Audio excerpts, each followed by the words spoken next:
Good morning. In accordance with Sections 45 and 53 of the Planning Act, this meeting of the Committee of Adjustments of the City of Toronto is called to order. The Committee of Adjustment considers applications for variances from the provisions of the zoning that applies to property, permission to extend or alter lawful non-conforming uses, and consent to sever property to create new lots. We acknowledge the land we are meeting on is the traditional territory of many nations, including the Mississaugas of the Credit, the Anishinaabe, the Chippewa, the Haudenosaunee, and the Wendat peoples, and is now home to many diverse First Nations, Inuit, and Métis peoples. We also acknowledge that Toronto is covered by Treaty 13 with the Mississaugas of the Credit. Committee of Adjustment public hearings are now conducted in a hybrid in-person and virtual format. Some applicants and participants will make their submission in person, and others will participate virtually by electronic means through WebEx, an online digital platform. The meetings are also streamed on the Toronto City Planning YouTube channel, and anyone wishing to view the hearing may watch on YouTube. Those who want to participate virtually and have registered in advance will be connecting with their computer, tablet, smartphone, or telephone and have the option of participating via video or audio only. All virtual participants will automatically be muted on entry. When your item is called, you will be unmuted by the moderator, one person at a time. We ask that you also mute your devices when you are called until you are called on to speak. Those participating by video appearance will be temporarily upgraded to panelists when your item is being held. During this time, your camera will be enabled. You will only be visible during your 5 minutes allotted speaking time. At all other times, your video will be disabled and you will be reinstated as an attendee. For both in-person and virtual participants, Committee of Adjustment staff will share presentations submitted in accordance with the written submissions deadline. Those participating through WebEx are not allowed to use share screen or any other panelist controls during a video appearance.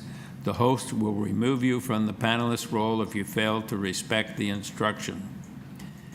People attending in person today who want to receive a copy of the decision of the committee on an application must fill out a decision request card, and those participating virtually need to submit a written request for a decision by email.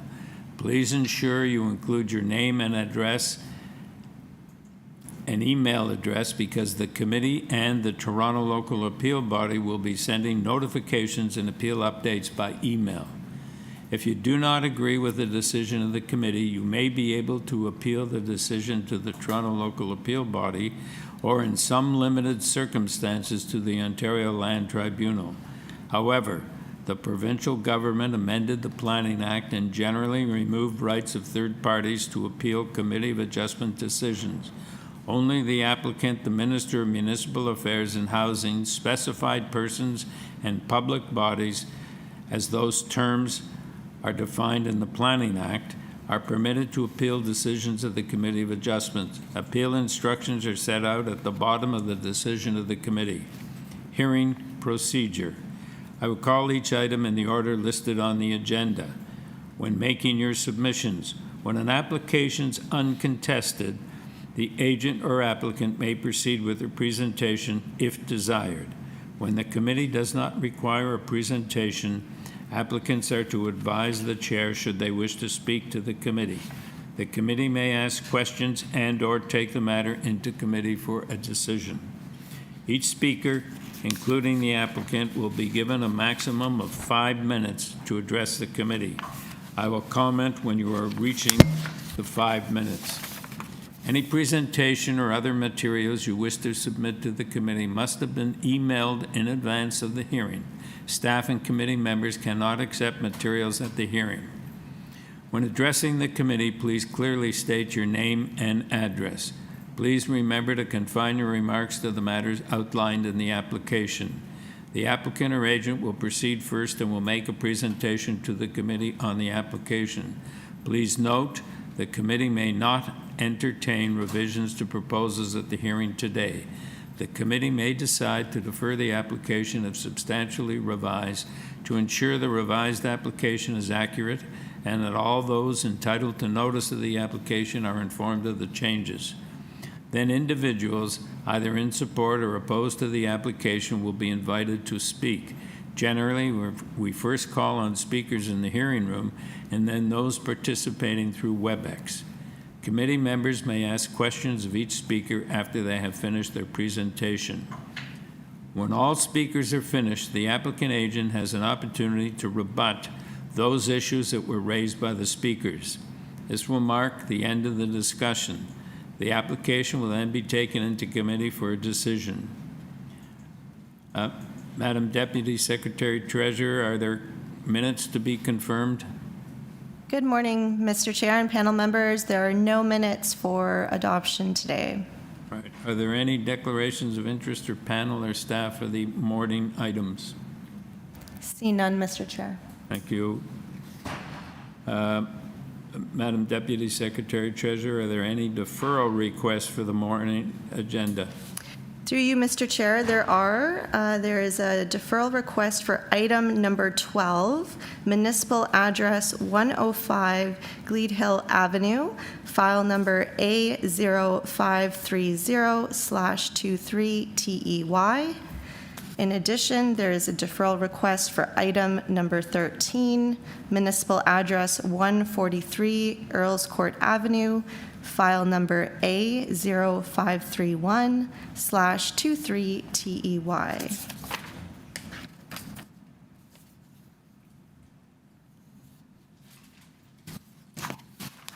That's all?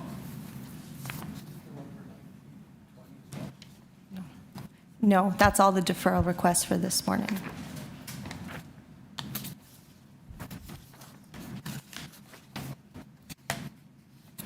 Yeah, 20 and 21 are in the afternoon. Okay. Are there any files to be closed, Madam Deputy Secretary Treasurer?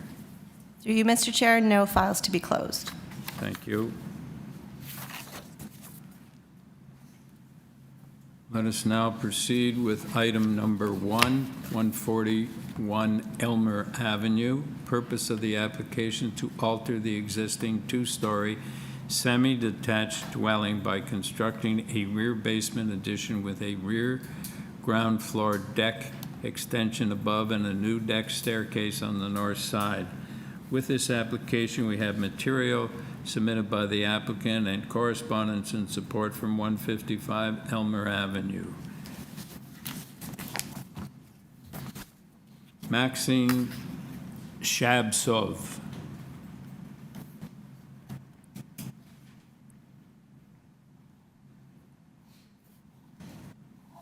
Maxine, you have been unmuted.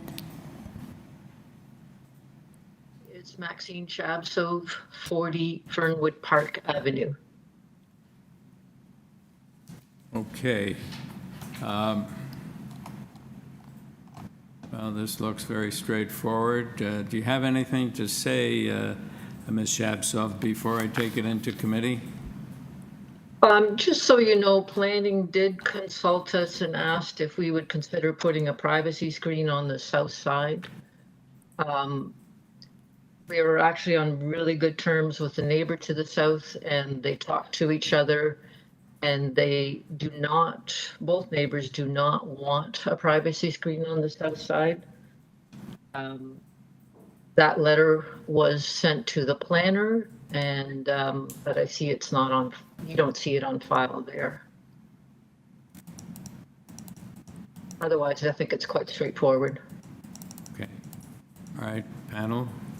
You have any questions? Carl? Thank you, Mr. Chairman. Did you also talk to the owner on the north side? Are they also in agreement that they don't need a screen? They did try and talk to the neighbors on the north side. It's a rental, so they weren't able to actually discuss it with the with that particular owner. You can see there they have a rear addition that's almost in line with our proposed deck, so and there's no windows on that side of their addition.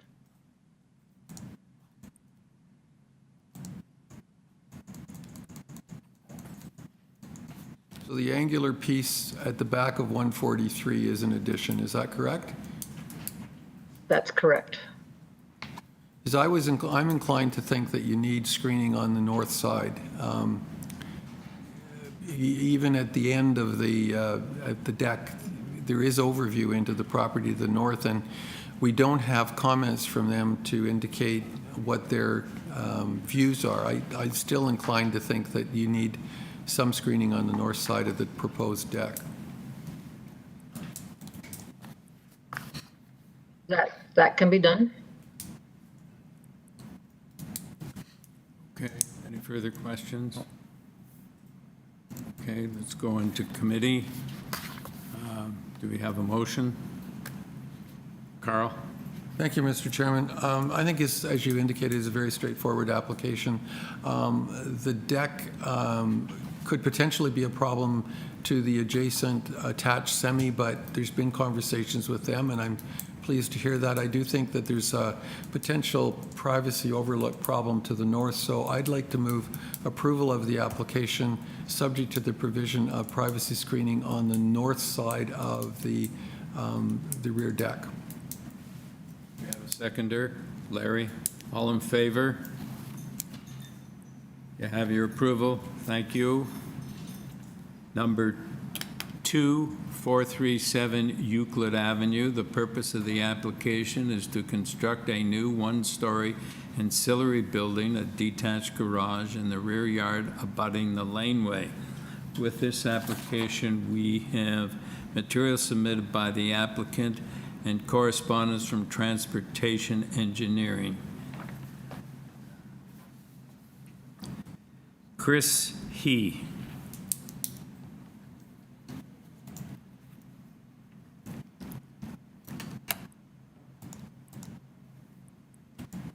Chris, you have been unmuted.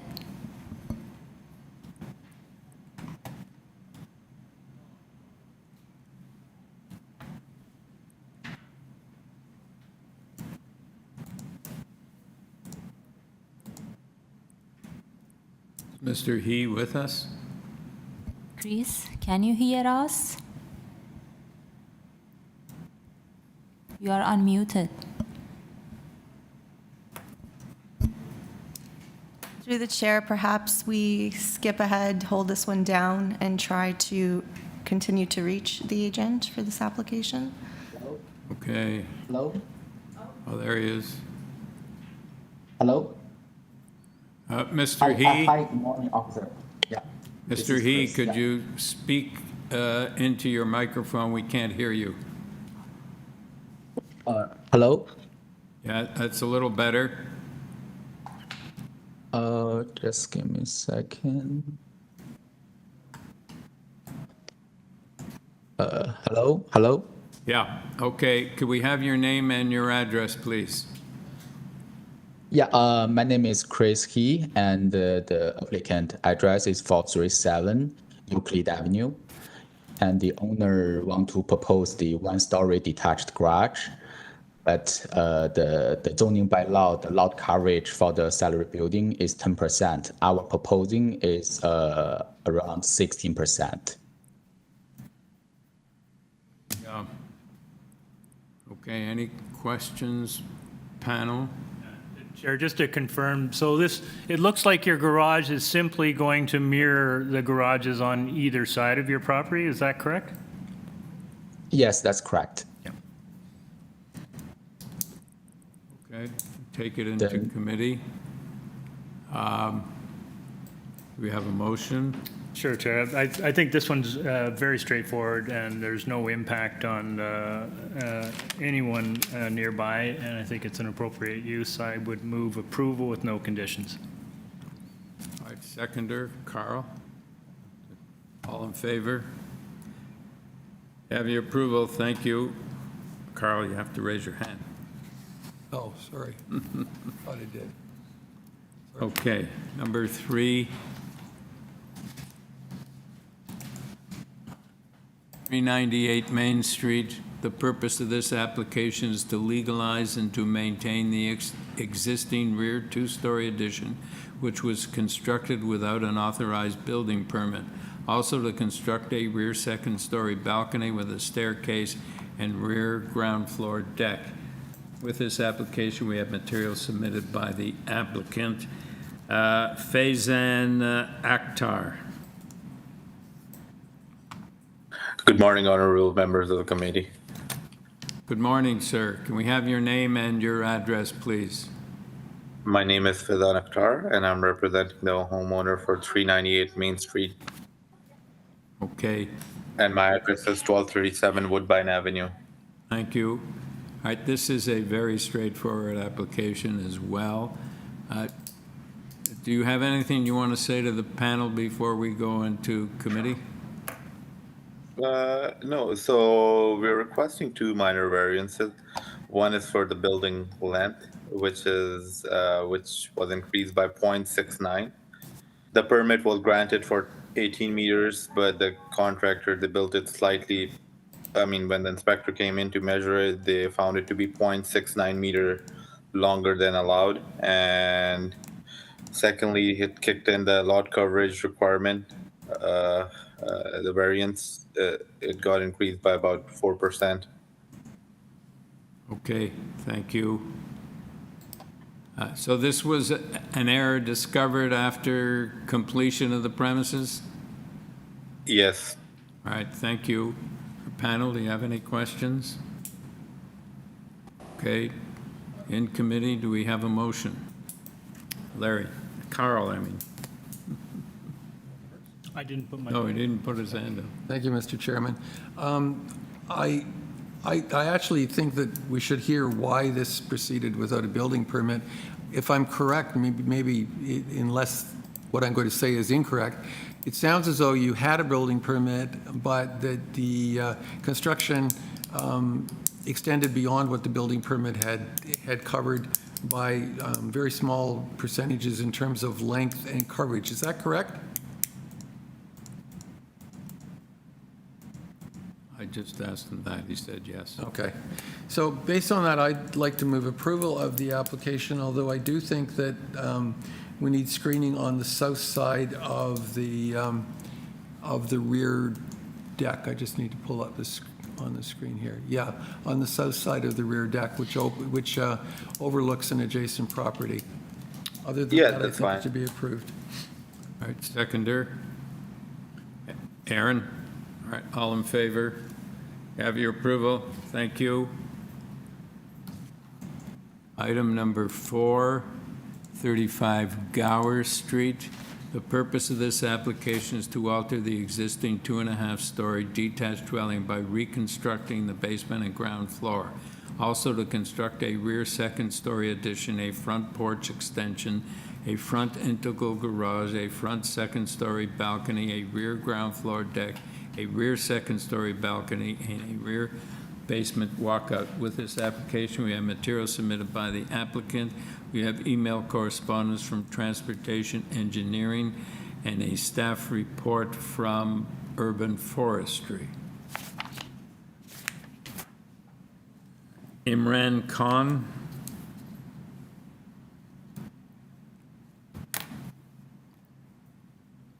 Khan. My address is 1906 Parkside Drive, Pickering. All right, could you, sir, sir, we're having trouble hearing you. Could you speak a little closer to the mic, maybe? Yeah, can you hear me now? Yeah, it's better. Hello? Go. Yeah, so this is Imran Khan. I'm on behalf of the owner. My address is 1906 Parkside Drive, Pickering. I'm representing this proposal. This is addition and alteration to the existing house. We are proposing to make it 2-story. Currently, it's 1-story, and attaching a garage. Currently, there is one detached garage, but we are going to demolish this one, and we'll do the attached garage. So we have 7 variances Among these, we feel we have the opinion these all are minor in nature. The first one is regarding the parking space. There is one detached garage, as I mentioned before, the back side and driveway leading to the existing garage. So when we are proposing the attached garage, so we are losing the one of the parking beside the building. So this is one of the minor variance. But the front of the building, we will have the parking in front of the garage and then the garage. So eventually we are not losing, but by law, we are losing one garage, one car parking. And the second one is the coverage permitted 35%. We are asking 2.1% more, that is 37.1%. This is also very minor. The third one for the height, building height, that is 8.5 meter permitted. We are asking only 0.5 meter more than the permitted, and that is also very minor. And the fourth one, it is the FSI, floor space index. The permitted is maximum 0.6, whereas we are asking for 0.75, that is 1.15 more. This is also very minor in our opinion. The side yard setback on the west side, minimum permitted 0.9 meter, but we are asking 0.44 meters. But whereas we have on the east side we have 1 meter, that is more than the required. So only one side we are asking for this variance, 0.44 meter.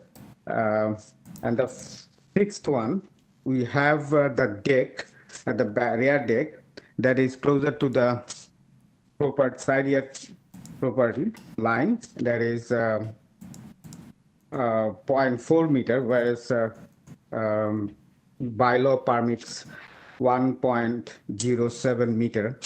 And the last one is the main exterior wall height, main wall height, front and rear side, that is 7 meter maximum permitted, whereas we are asking for 7.5 meter, only 5 meter. So in our opinion, with this neighborhood, all 7 minor variances are minor, and we are requesting for the approval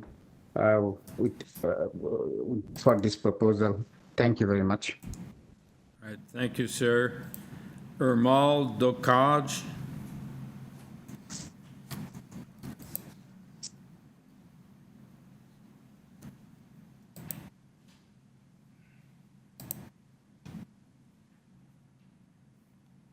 Ermal? Hello, everyone. Can you hear me? Yes, we can. Good morning. My name is Ermal Dokaj. I am the owner of 33 Gower Street. We have received the letter for this hearing. We have an opposition for this build. In May of 2022, the house got sold. We're not sure when this property was sold as a closing day. The property has never been maintained ever since. As neighbors. Previously, we used to help, me and my neighbors help the old lady that passed away to maintain this property. For the last 6 to 8 months, this property has been rented to new migrants, which there are probably 10 to 15 people living every single day into the property. We don't know how lawful that is. We tried to reach to the owners or to the architect. Sir, we are the committee. Sir, we are the Committee of Adjustments. The notice you received deals with building variances from building bylaws. We have no jurisdiction to deal with migrants or people living in the house or anything else. Do you have anything that you want to say about these variances and how they might affect you? We're strongly opposed item number 5. The 2-story addition at 35 Gower Street would be too close to my property. This will invade the privacy as the two-story windows are too close, are looking to my property. Respecting the 0.9 meters is very important to us as neighbors in between. The other thing is, during the construction, I am not sure how this is going to be operating, being too close to my property line, as I have 3 small children which they play around all day long. They're all under 4 years old. Also, being too close of my property line, if I plan to build something tomorrow, will be very hard for us with these property lines that the building is being proposed to be built. Also, this I'm not sure. I cannot see the overhang of the roof, but with the proposed 0.4 meters plus the overhang plus the eaves trough, I'm not sure how close that property line at the very top is going to be to my property line. Also, the water that is going to be coming from this roof, most of it is going to drain to my property. So those are the concerns, and I'm strongly opposing number 5 if the Committee of Adjustment will take this in consideration. Thank you. Thank you, sir. Mr. Khan?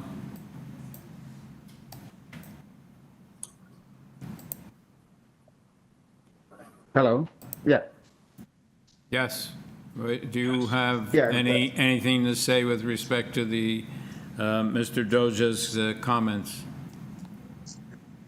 Basically, the roof hang, the eaves, that is, the water will be drained by rainwater drainage, right? So it will be collected by the gutter and will be drained to the rainwater pipe towards the ground, and there is no scope to be overflow to the neighbor's property. This is one. And the second thing, 0.44, is the setback. It's not like exceptional, like nothing in that neighborhood. That is already we can find in this neighborhood, this kind of development. We have, if we consider for the whole building, we have other side, we have more setback. Only this side we are creating this setback. But also, if we consider the existing condition, we can see the existing garage at the back side also closer, like the same setback at the back side. But we are taking out this garage. We are making that detached attached garage now. Mostly, I don't think so. This is for this new development for this area is not a very much a thing to ask from the minor variance committee for the variance, and for this building we have not the whole building length is for this setback. We have garage and we have 13.83 meter. We have we have only for 0.44 setback, but other like we have on 0.6 meter. So that is not sorry, not the 0.6 meter. That is almost 5 meter. That is not within the setback 0.44. That is more setback we have. So this is the logical and minor variance for this neighborhood we consider. Okay. Any questions, panel? Carl? Thank you, Mr. Chairman. The person to the west, which I think is 33, I don't know if that's the person. I think that's the person that spoke. In the added material in their opposition indicated that the addition that's before us is already constructed. Is that true? Addition, Actually, recently I didn't visit the site, but I didn't inform by the owner this kind, such kind. I'm sorry, I didn't understand. then- I didn't understand what you said. Could you speak slower? Is the addition constructed? I don't know because I didn't visit recently. That's important information, because if it was constructed, it's a different type of approval. And my second point was, you're requesting a .44 side yard setback on the west, I believe. It's variance number 5, 0.44 meters from the west property line. If you look at the site plan, that isn't what the site plan shows. The site plan seems to show a side yard setback of .37, not .44. No, basically, that 37 was in the site plan that was prior to this latest. You can see the latest date of the zoning review. That is the July 10th. We have this 4.44 setback. So what you're saying is that the drawing we have before us is inaccurate because it's not a proposed but an existing addition, and the side yard setback, which is the issue that's before us, is incorrectly shown. Yeah, that is basically, that is on the drawing. The dimension was not accurately done. That is But you wrongfully. need to realize that people use these drawings to evaluate the application. So you're providing incorrect information. Actually, we are going for this minor variance 0.44 meter, right? Whatever the plan will be approved, our drawing will show that one in future, in building permit, also the later phase of the application process. Yeah. My colleague asked about whether the addition is already constructed. That's a really important aspect of this proposal, and I'm not sure we got an answer for it. You said you didn't know. But that's not an answer. I mean, if you're the agent, you should know, quite frankly, Yeah. whether your client has already built an addition or not. No, actually, there should not be any addition constructed. But as I told, I didn't visit recently. But whatever the construction, if anything happens the recent time, that is under the owner. He didn't actually inform me, so I cannot tell this one. But that's supposed not to be done. Sure, I understand. I don't. Chair, I'm struck. I'm not sure I understand what the status is.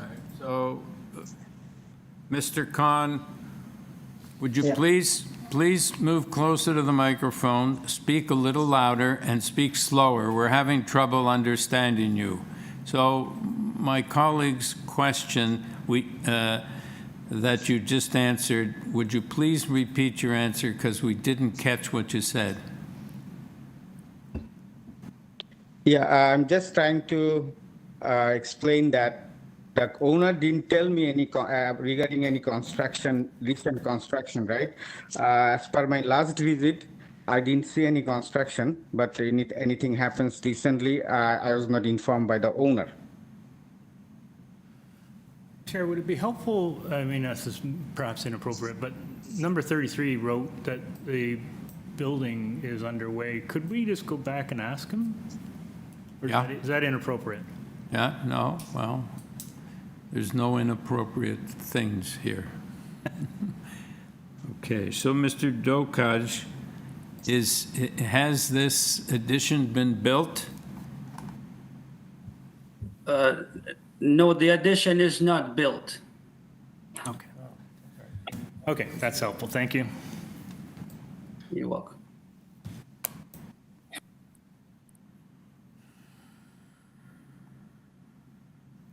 Okay, any further questions, panel? All right, let's go into committee. Carl? Thank you, Mr. Chairman. I think it's really unacceptable that drawings that are the basis for community understanding and panel understanding, for that matter, of a proposal are wrong. In this case, the side yard setback is clearly shown incorrectly, and that's misleading. I have really serious reservations about that error, and I therefore will not be able to support the application. Larry? I wonder whether this might be an appropriate for a deferral then, Carl? Yeah, I'd agree with that.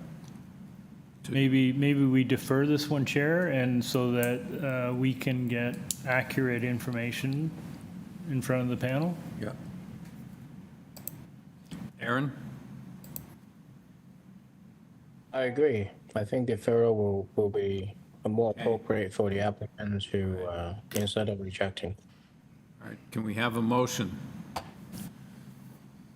Yeah, Carl, go ahead. Thank you, Mr. Chairman. I'd move that the application be deferred to allow the applicant to clarify the side yard setback and any other issues that are not currently correct on the application. I think we want correct plans filed as well. Yeah, absolutely. Okay, do we have a seconder? Larry? Sure. All in favor? You have a deferral, sir. Thank you. Number 5, 15 Glen Valley Place. The purpose of this application is to alter the existing two-story townhouse dwelling by constructing a rear second-story cantilevered addition and a rear second-story deck. With this application, we have materials submitted by the applicant. We have email correspondence from Heritage Planner, and we have 10 form letters in support.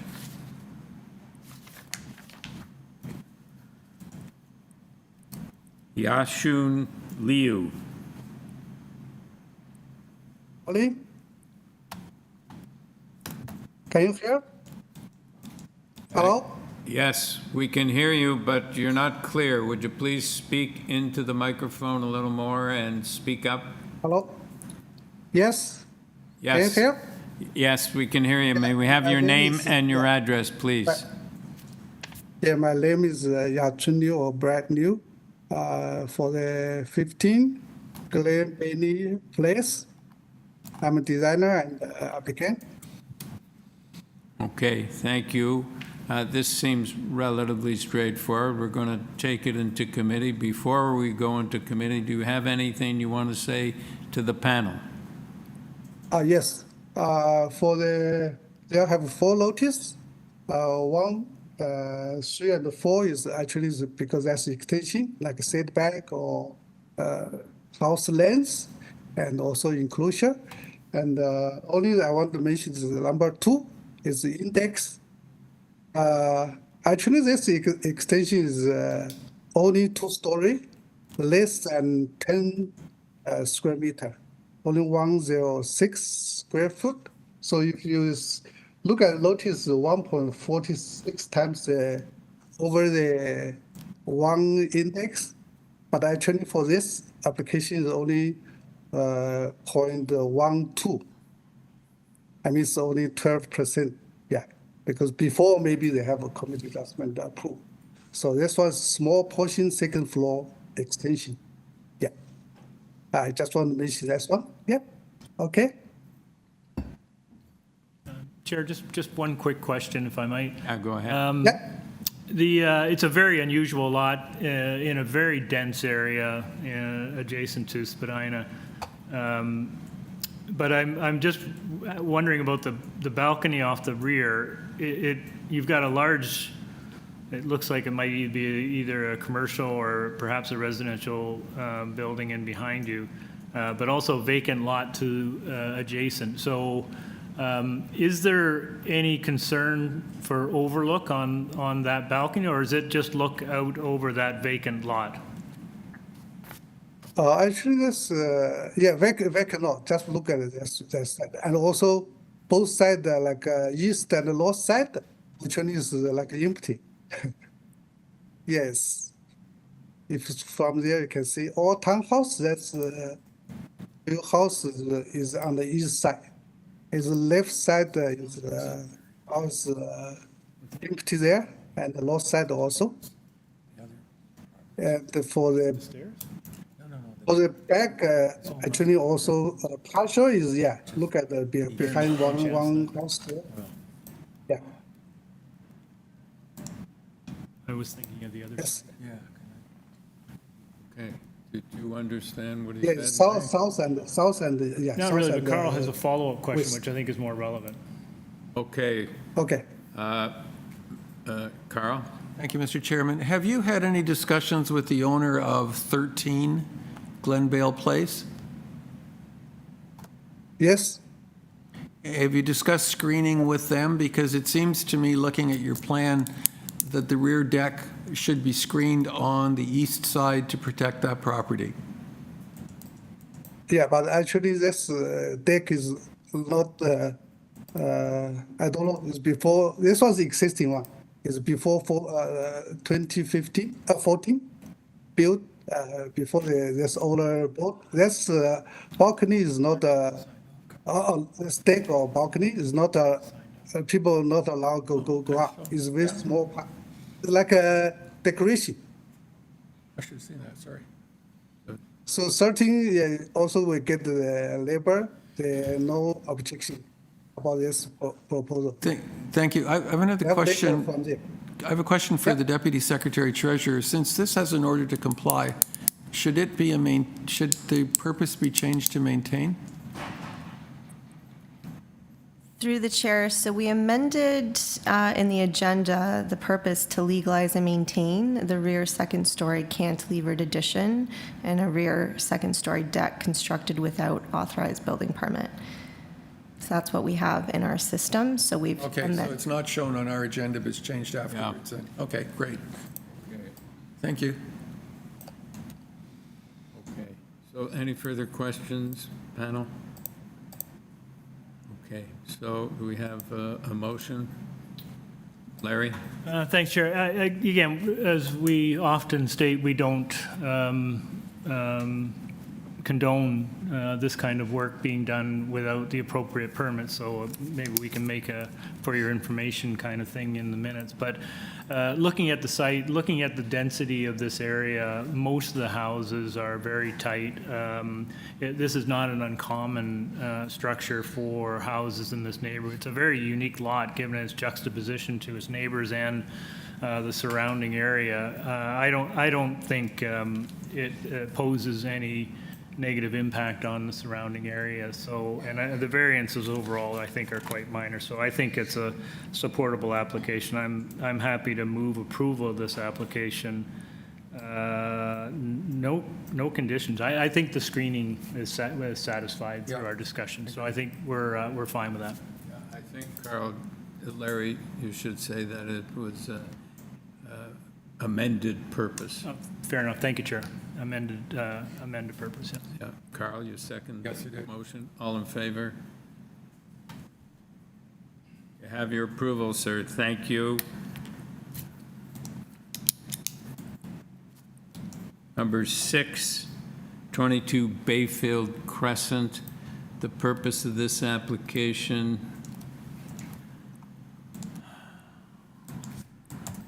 is to alter the existing one-story ancillary building, a detached garage, by constructing a complete second-story addition for a garden suite. The existing parking space will be maintained.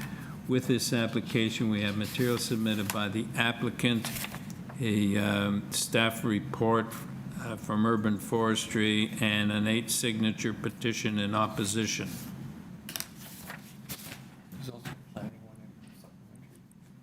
Pardon? There's a planning report and something. Oh, yeah, plus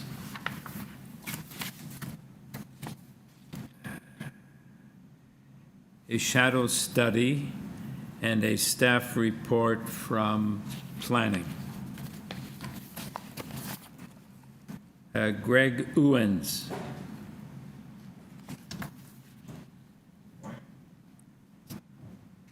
Well, in person. Thank you. Thanks for having me this morning. Good morning, Mr. Chair and committee members. My name is Greg Ewens with Patori Planning and Project Management, address 26 Hayden Park Road. I'm here representing the owner of 22 Bayfield in their request for a series of variances necessary to permit a modest garden suite atop an existing garage in the rear of the property. We are requesting 7 variances today, though there are 8 on the notice. The 8th requests relief from bike parking requirements. All right, Mr. Owens, could you just speak up a little? Oh, I'm sorry. Yes. We're requesting 7 variances today, though there are 8 on the notice. The 8th requests relief from bike parking requirements. We are not requesting this variance. We've advised staff early on in the process this was the case. The remaining 7 variances that are being requested are all driven from the suite's location on the 2nd story of an existing garage. We require variances to angular plane projections, setbacks to the rear and north side yards in the main house, and the overall height. The city's garden suite policies specifically encourage utilizing existing structures as garden suites and recognize that variances may be necessary in these cases. This is one such case. Retaining the existing structure and giving it new life with a 2nd-story suite is a generally more sustainable choice than building new, as there's limited construction waste. The suite, which is a modest studio-style 21 square meter suite, has been designed to limit impacts on adjacent properties in several ways. First, by being situated atop the existing structure, there is no additional building coverage that would impact existing green space or root systems of adjacent trees, of which there are several on the subject site and surrounding properties. The rear yard is entirely green space, save and except for the garage structure, and it remains as such. We've worked with urban forestry to ensure that there were no concerns regarding the trees on the property. And finally, the suite has been designed with a flat roof to an overall height of 5.2 meters, which is lower than the typical 6-meter height for a garden suite. And this is the lowest height at which the 2nd story is really functional and livable.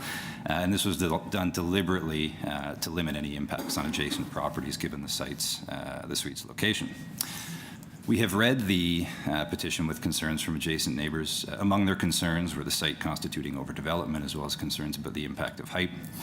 Regarding overdevelopment, I note that a garden suite is permitted on this property, and this property is also within the Broadview Major Transit Station area, which is an area designated for growth in the provincial and city policy with a minimum target of 200 people and jobs per net hectare. This includes the neighborhood areas as well. We prepared a shadow study which was submitted. This illustrates the very limited impacts on adjacent properties compared to the existing structure and also compared to an as-of-right 4-meter garage at 2 times of the year. You can see them in front of you there. We also reached out to all of the persons named on the petition last week via email, provided some comments. I provided my contact information with an offer to talk whenever they were available. We did not receive a reply to that request. We've worked with city staff on this since before the application was submitted. We have read and are happy with their recommended conditions. In closing, the proposal reflects a very modestly sized garden suite, in my view, which has been designed in accordance with the city's garden suite policies to limit impacts to the greatest degree possible on adjacent properties, to prioritize trees and green space, and to utilize an existing structure. It would accommodate a member of a multi-generational family on the property, one of the stated intents of the garden suite policies, as well as the city's expanding housing options and neighborhoods initiative overall. The requested variances are consistent with the general purpose and intent of the official plan, zoning bylaw, are minor in nature, and constitute desirable development. Thank you for your time. I would be happy to answer any questions. Yes, Larry? Thanks for your presentation. Thanks for coming down today. I was just looking, so it looks like the proposal to put the garden suite over the existing garage is attached. Looks like it's attached currently to 24. Is that the case? That's correct, yes. And I didn't notice anything in the material from 24 or even from 26. So I just wanted, have you had discussions with the neighbor at 24? Yes, about putting right next to their garage? Yes, they have no objections. Okay. The 2 properties share a common driveway to access. Yeah, it's a mutual drive, right? The owner's aware, and they have no concerns. Okay. Great. Okay. Stephen Braun. Sir, you could go back to your seat, please. Thank you. Good afternoon. Good morning. Can everyone hear me? Yes, we can. Okay. Good morning to everyone. Good morning to the committee. We thank you for the opportunity to speak today. So I'm here and attending in support of the letter of opposition that my neighbors and I have submitted in regards to this plan at 22 Bayfield. And it really focuses, from my perspective, on two major points, and those being the setback bylaws, which, while might be perceived as minor variances, certainly when you calculate the numbers are quite substantial, particularly as they relate to setbacks from adjacent properties. The city has these bylaws for a reason, to protect, homeowners, property lines, and the integrity of those things. When the city is requesting, or city has their own laws of 1.5 meter setbacks, and in this case, there's no setbacks at all. We're talking about 0.06, meters, so 6 inches of setback, which is nothing. That's a 3,000% increase from one to the other. And we're also talking about a 30% increase to the height of the structure. These bylaws are there to protect adjacent properties and neighbors. And we feel like these are not minor issues to be overlooked. We also have some further concerns with regard to safety surrounding the property. We did receive the letter from the agent on behalf of 22 Bayfield and got a follow-up email from the owner of the property stating that they are looking to have multi-generational use. They want some elderly parents living in this site. But the plan, as you'll note, does have a 2-story exterior staircase, which sounds like it's a pretty substantial health concern, health and safety for elderly people to be using exterior stairs during the winter and fall months. And we've also noted that they share a mutual drive. Oftentimes from my own home, I can see cars parked in that mutual drive. We do have concerns over safety in the event that there is an emergency and there is a car parked in that mutual drive. How are emergency services planning on getting to a house when that driveway and access is blocked? So there are concerns. There are a few of them. The other note we have, from my perspective anyway, is the overall size of the lot. We're only talking about 30 by 82 feet deep. There's a lot of activity already happening on this lot in terms of structure. We believe it's overbuilding. And we propose that perhaps if the applicants are looking to create a separate living space for family, why not repurpose the existing garage to fulfill that need? It would be a substantially lower cost. They're going to have to dig down for plumbing, etc. We propose that there are other options available to these owners, as opposed to creating a second story on our already tightly packed in lots. So that's it from my perspective. I appreciate the committee taking it into consideration. Thank you. Mr. Owens? Sorry, Chair, before we go, I didn't catch the address of that previous speaker. Pardon, yes. My apologies. My name is Stephen Braun, and I live at 65 Ellerbeck Street. So you're in behind? That's correct, yes. Okay, thank you. Yeah, okay, thanks. Go ahead, Mr. Owens. Thank you. With regard to the comment about access and concerns, as I mentioned, the owner has talked to the owner on the property to the north, who shares the abutting driveway. I imagine there are, frequent conversations about not parking in the driveway. I imagine that's the case with most common driveways across the city. The owner wanted to maintain the parking space on the site because the garage really is the only parking space that is accessible without blocking the common driveway. And the second story suite is really they looked at other options, whether it was adding an addition to the back of the house, excavating the basement, and this represented what they felt was the best option to provide additional living space, with a well-lit area that would accommodate, again, one of the members of a multi-generational family living on the site. That is the purpose of this. The nice thing about garden suites and laneway suites in general is sort of the temporal nature of their the use, whereas, if they're used for a family member for a period of time, they still function as individual housekeeping units and also add an additional rental unit into the area. And in this case, in a very small size, which would be, generally a good unit for a student or somebody, with a lower level of means to rent something larger. So we looked at options. We felt this best balanced the policy objectives on the site and the owner's objectives for providing the additional space. We really wanted to do something that minimized impacts to the green space and trees. We looked at planting additional trees on site, and we talked with urban forestry about that, but we weren't able to situate one that met their requirements for separation distance from existing trees and other structures. I may not have noted in my original presentation, but we were very deliberate about mitigating overlook and privacy impacts on adjacent properties. There are no windows facing the adjacent property lines, so we're trying to scale this and in the best way possible, while also utilizing that existing structure and maintaining on-site green space. Thank you. Larry? Yeah, so, sorry, I just want to confirm. So there are no windows on the second story facing the rear? That's correct. Is that, okay. A couple questions, if I might, Chair.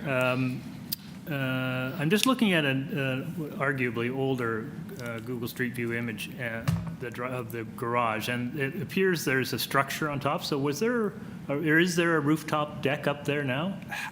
There was a trellis structure around part of the garage, and I don't think it was ever actually, it may have been a long time ago accessible. The current owner is a relatively new owner, I believe, last several years. As far as I'm aware, and I've been to the site, there's no access to the rooftop of the garage.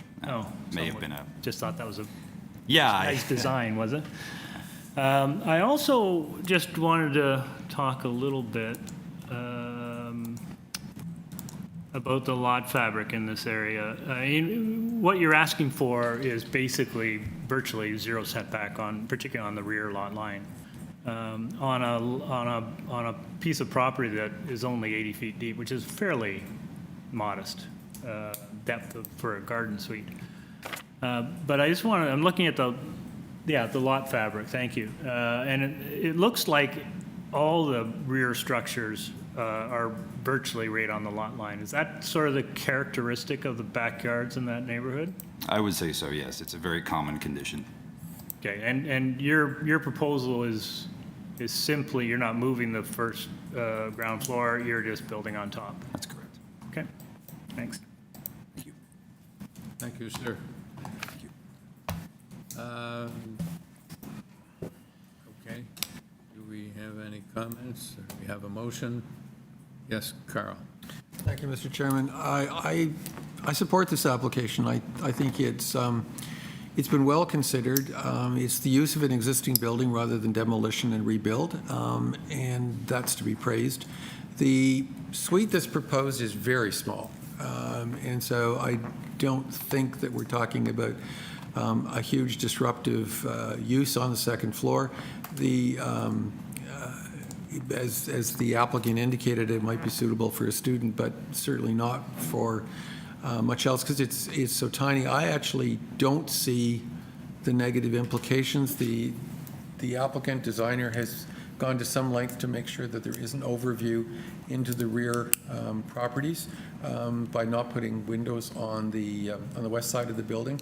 I frankly don't see any difficulties with the application, so I'd like to move approval subject to the planning department condition, which is, I believe, that to construct according to plans, and there's a forestry condition number 2. I'd also like to note it was very helpful to provide a shadow study for the application. It was useful information. Through the chair, could Carl please clarify if you also want to include the second planning condition regarding the 2 bicycle spaces? Yes, sorry. Thank you.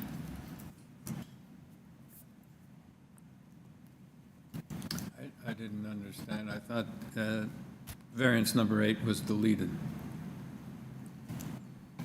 So you want to approve the amended application, Carl? To see what was deleted. That's to do with the bicycle spaces. so they're providing. Yeah, planning basically is recommending that they provide the bicycle spaces, so. Yeah, so Plan- they've agreed to do it by deleting variance number 8. Yeah, right, I agree with that then, yes. Okay, Sorry for being confusing.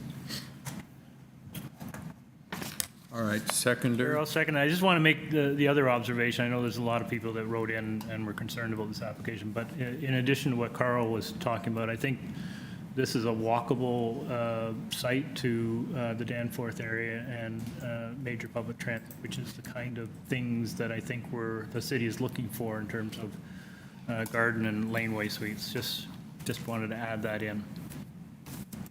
Yeah. Okay, all in favor? Have your approval. Thank you. Item number 7, 8 McKenzie Avenue. The purpose of this application to alter the existing one-story ancillary building, a detached garage in the rear yard abutting Dale Avenue by constructing a second-story addition for storage space. With this application, we have materials submitted by the applicant. We have a correspondence from City Planning and Transportation Engineering, support from 56 and 58 Dale Avenue, opposition from 10 McKenzie, and I believe in the supplemental material, 8 photographs, and opposition from 64 Dale Avenue. Okay, so Albert Shalmi. Can you hear me? Yes, but we would appreciate if you could speak a little louder. Sure. Good morning. Okay, thank you. My name is Albert Yerushalmi. I represent the owner of 8 Thanks. McKenzie, which backs to Dale Avenue. And the proposal is essentially to mirror image the second story of an existing rear garage to match the one in the adjacent property to the west, which is 6. And we have been requested by the Heritage to build exactly the same structure and look as 6 major McKenzie Avenue. Question I'm ready to answer.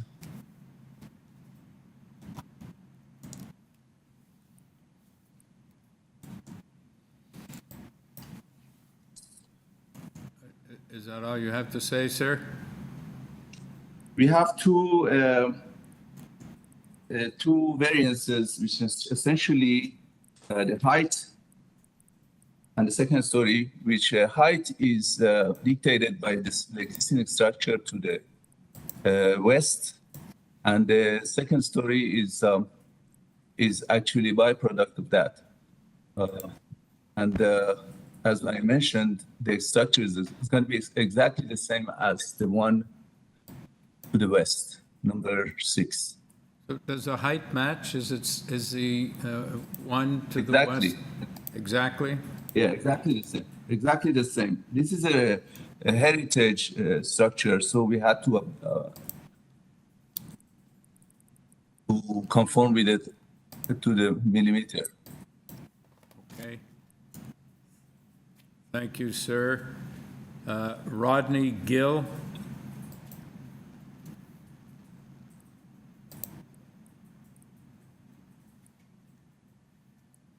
Of the committee, thank you for hearing us this morning. I am a lawyer and I represent the owners of 10 McKenzie. 10 McKenzie is the property immediately to the east of 8 McKenzie. We have a written submission in before you gentlemen. Mr. Gill, can we have your full name and your address, please? Sure, it's Rodney Gill, last name's Gill. And as I said, I represent the owners of 10 McKenzie. My own personal address is 195 St. Patrick Street. Thank you. Go ahead. Thank you, sir. We have a number of concerns with the application this morning. They primarily relate to privacy impacts. And we believe that when the committee considers the application and views the plans, they will see that there hasn't been anything done to address or mitigate those privacy impacts that this proposed addition to the structure would create. And I would like to note at the outset that the city's heritage planning department is not driving a request to do an addition to this garage. That's a mischaracterization that my friend has made before the committee. There's nothing in the correspondence from heritage planning that would suggest that. The proposed variances would have the height of this ancillary building nearly double and be nearly twice as high as what's permitted by the zoning bylaw.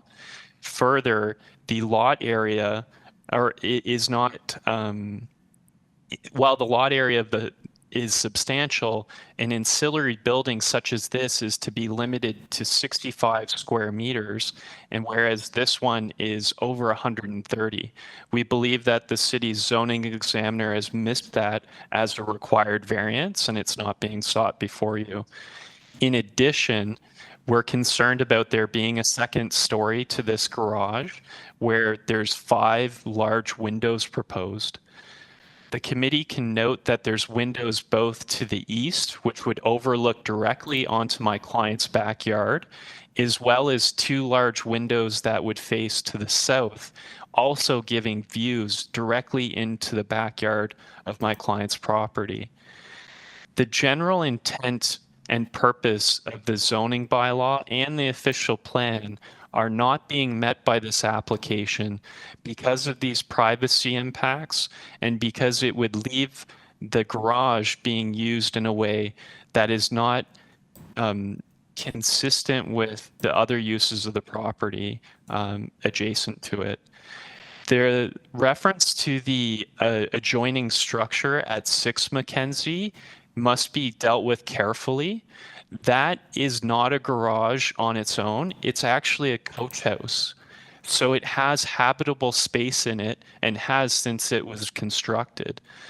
So what's being proposed here is an addition to have storage space above a garage. It's not supporting the objectives of the official plan or the zoning bylaw in encouraging further housing units. So there's these substantial privacy impacts without a corresponding benefit of increasing the number of units or habitable space in the area. Further, if you look at the photographs of the existing condition, you will see that the coach house actually has windows facing east. And those windows would be entirely blocked by this proposed expansion of the garage. So not only would this proposal not increase the number of housing units in the area, but it would actually reduce the quality of a housing unit immediately adjacent to it. We have concerns with these variances being characterized as being minor. They nearly double what's permitted in the bylaw, and in some cases go beyond doubling. Further, we believe that this is an overdevelopment of the lot. There's no need to have a storage structure that extends up to 7.44 meters in height. It's in contrast to the last application that this committee heard. There you were considering a very smartly designed garden suite that took into account the height impacts, the privacy impacts, and designed for it. This stands in stark contrast to that application and has done none of those things. It's proposing significant windows that will overlook the neighboring properties, and it ought not to be approved today before a committee because it does not meet the 4 tests for approving a minor variance. Now, if despite these submissions, the committee is inclined to grant the minor variances, Sir, we would ask that there... your time is up, sir. Would you please wrap up? Yes, thank you, sir. And this will be the final point, and it's noted in our written submissions, is that if despite our objection, you are inclined to grant the variances, we would ask that there be two conditions, those being that the second story of the garage shall not have any windows, and that the chimney that's been proposed should not be constructed. Thank you for your time this morning, gentlemen, and those are our submissions. Thank you. Mr. Yerush Shalmi.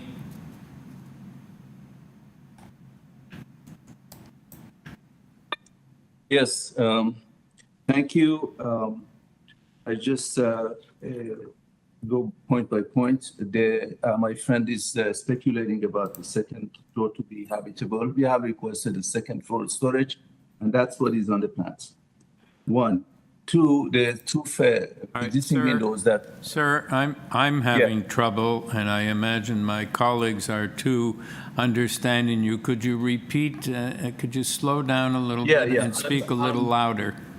But please repeat what you just said. Yeah, just I'm referring to the items raised by my friend. He's speculating about the use of the second floor. We have mentioned in the plans going to be used as a storage, and that's what is on the plans, and that's what's going to be submitted to the building department. That's one. Two, the two existing windows facing the east, we have spoken to the sixth McKenzie, and he knows that they're gonna be blocked, and he doesn't have any issue with that. And about their privacy, I have attached a couple of pictures. If you refer to picture aerial 1,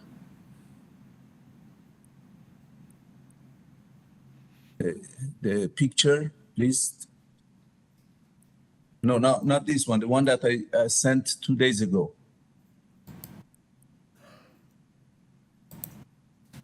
Yeah, you see the approximate distance between any go up. Oh, no, this one.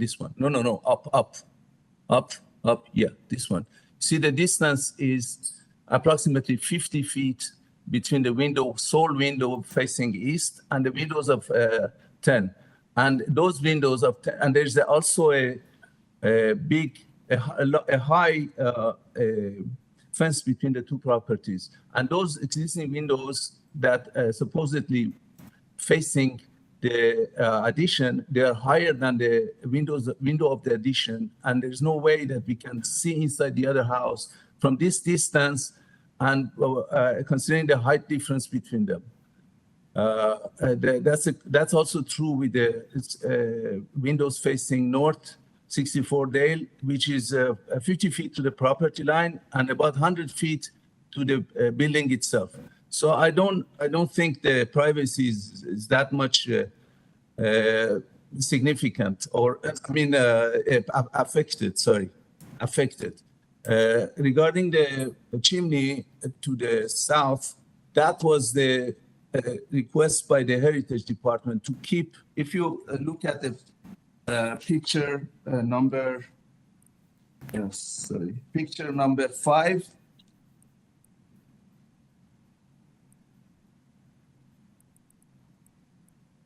Another one. Go down. Another one.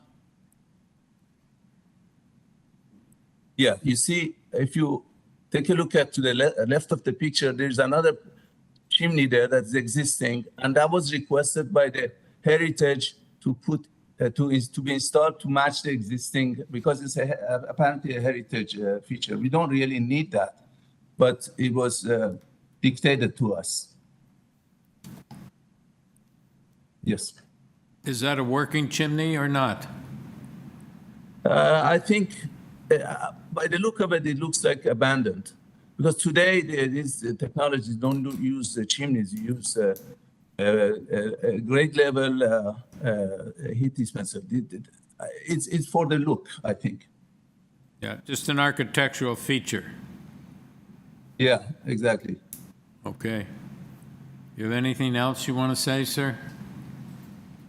I think I responded. And we have two properties, 56 and 58, which are right across and much closer than 10. And we have two windows facing them, and they are in full support of our proposal. Okay, thank you. Any questions, panel? Yes, Larry? Carl? Thank you, Mr. Chairman. I don't understand the chimney. I don't understand why anybody's concerned with it. I don't understand why Heritage would want you to save it. There's nothing remarkable about it. It doesn't connect to anything, as I can see on the drawings. Is that correct? It's just... Yes. It's okay. just a feature. And I have a couple of more questions. How do you get up to the storage area? You've got a proposed rolling ladder, but you also, on your second floor plan, you don't show any openings for accessing. Do you just go up that ladder at the corner and there's a hole in the floor and you go up through the hole and that's the storage area? Yeah, that's what's proposed by the architect. So if you were going to store a sofa up there, you'd have to carry it up this ladder. I think that's what they have been in touch, the owner and the architect together, and that's what they have come up with. Okay, so the use of the second floor for storage is really questionable. Like for one thing, getting stuff up there is less than convenient. It's really cumbersome. And secondly, this great desire that you have for windows. Why do you need a window on the east face that overlooks the adjacent property?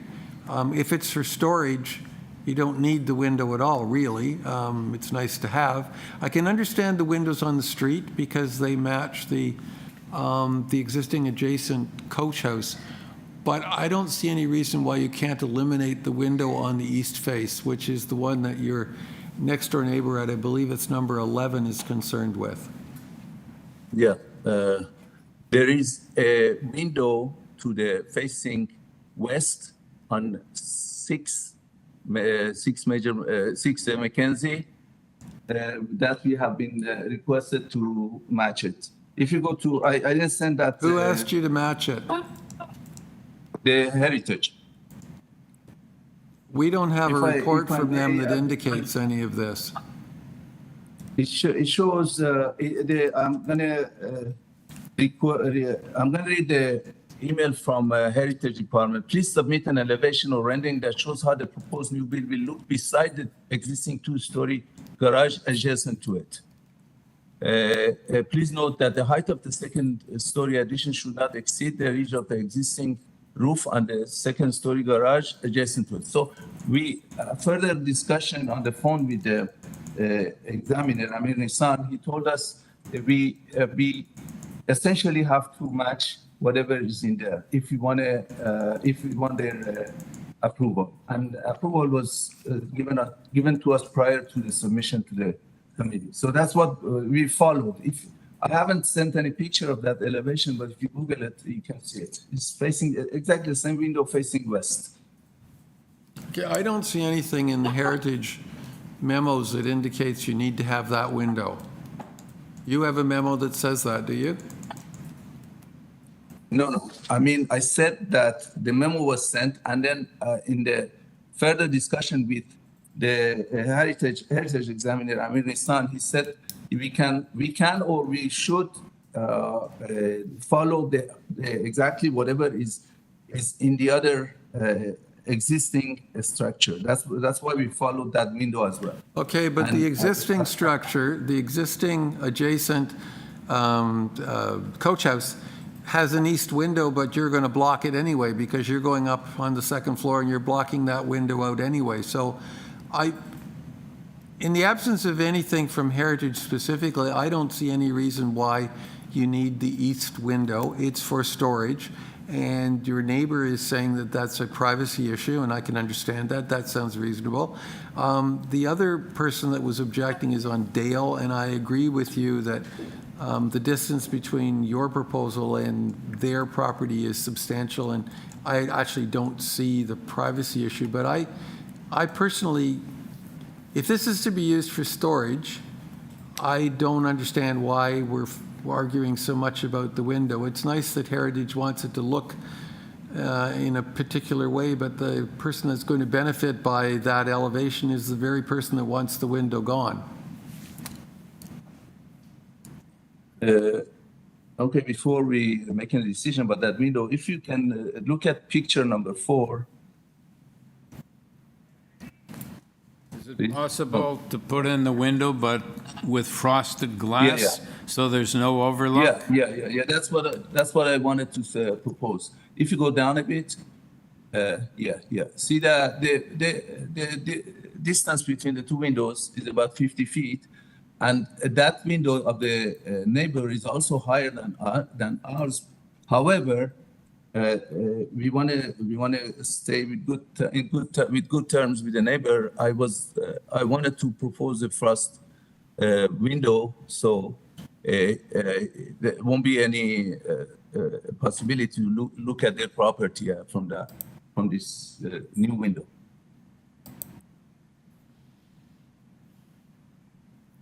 Yes.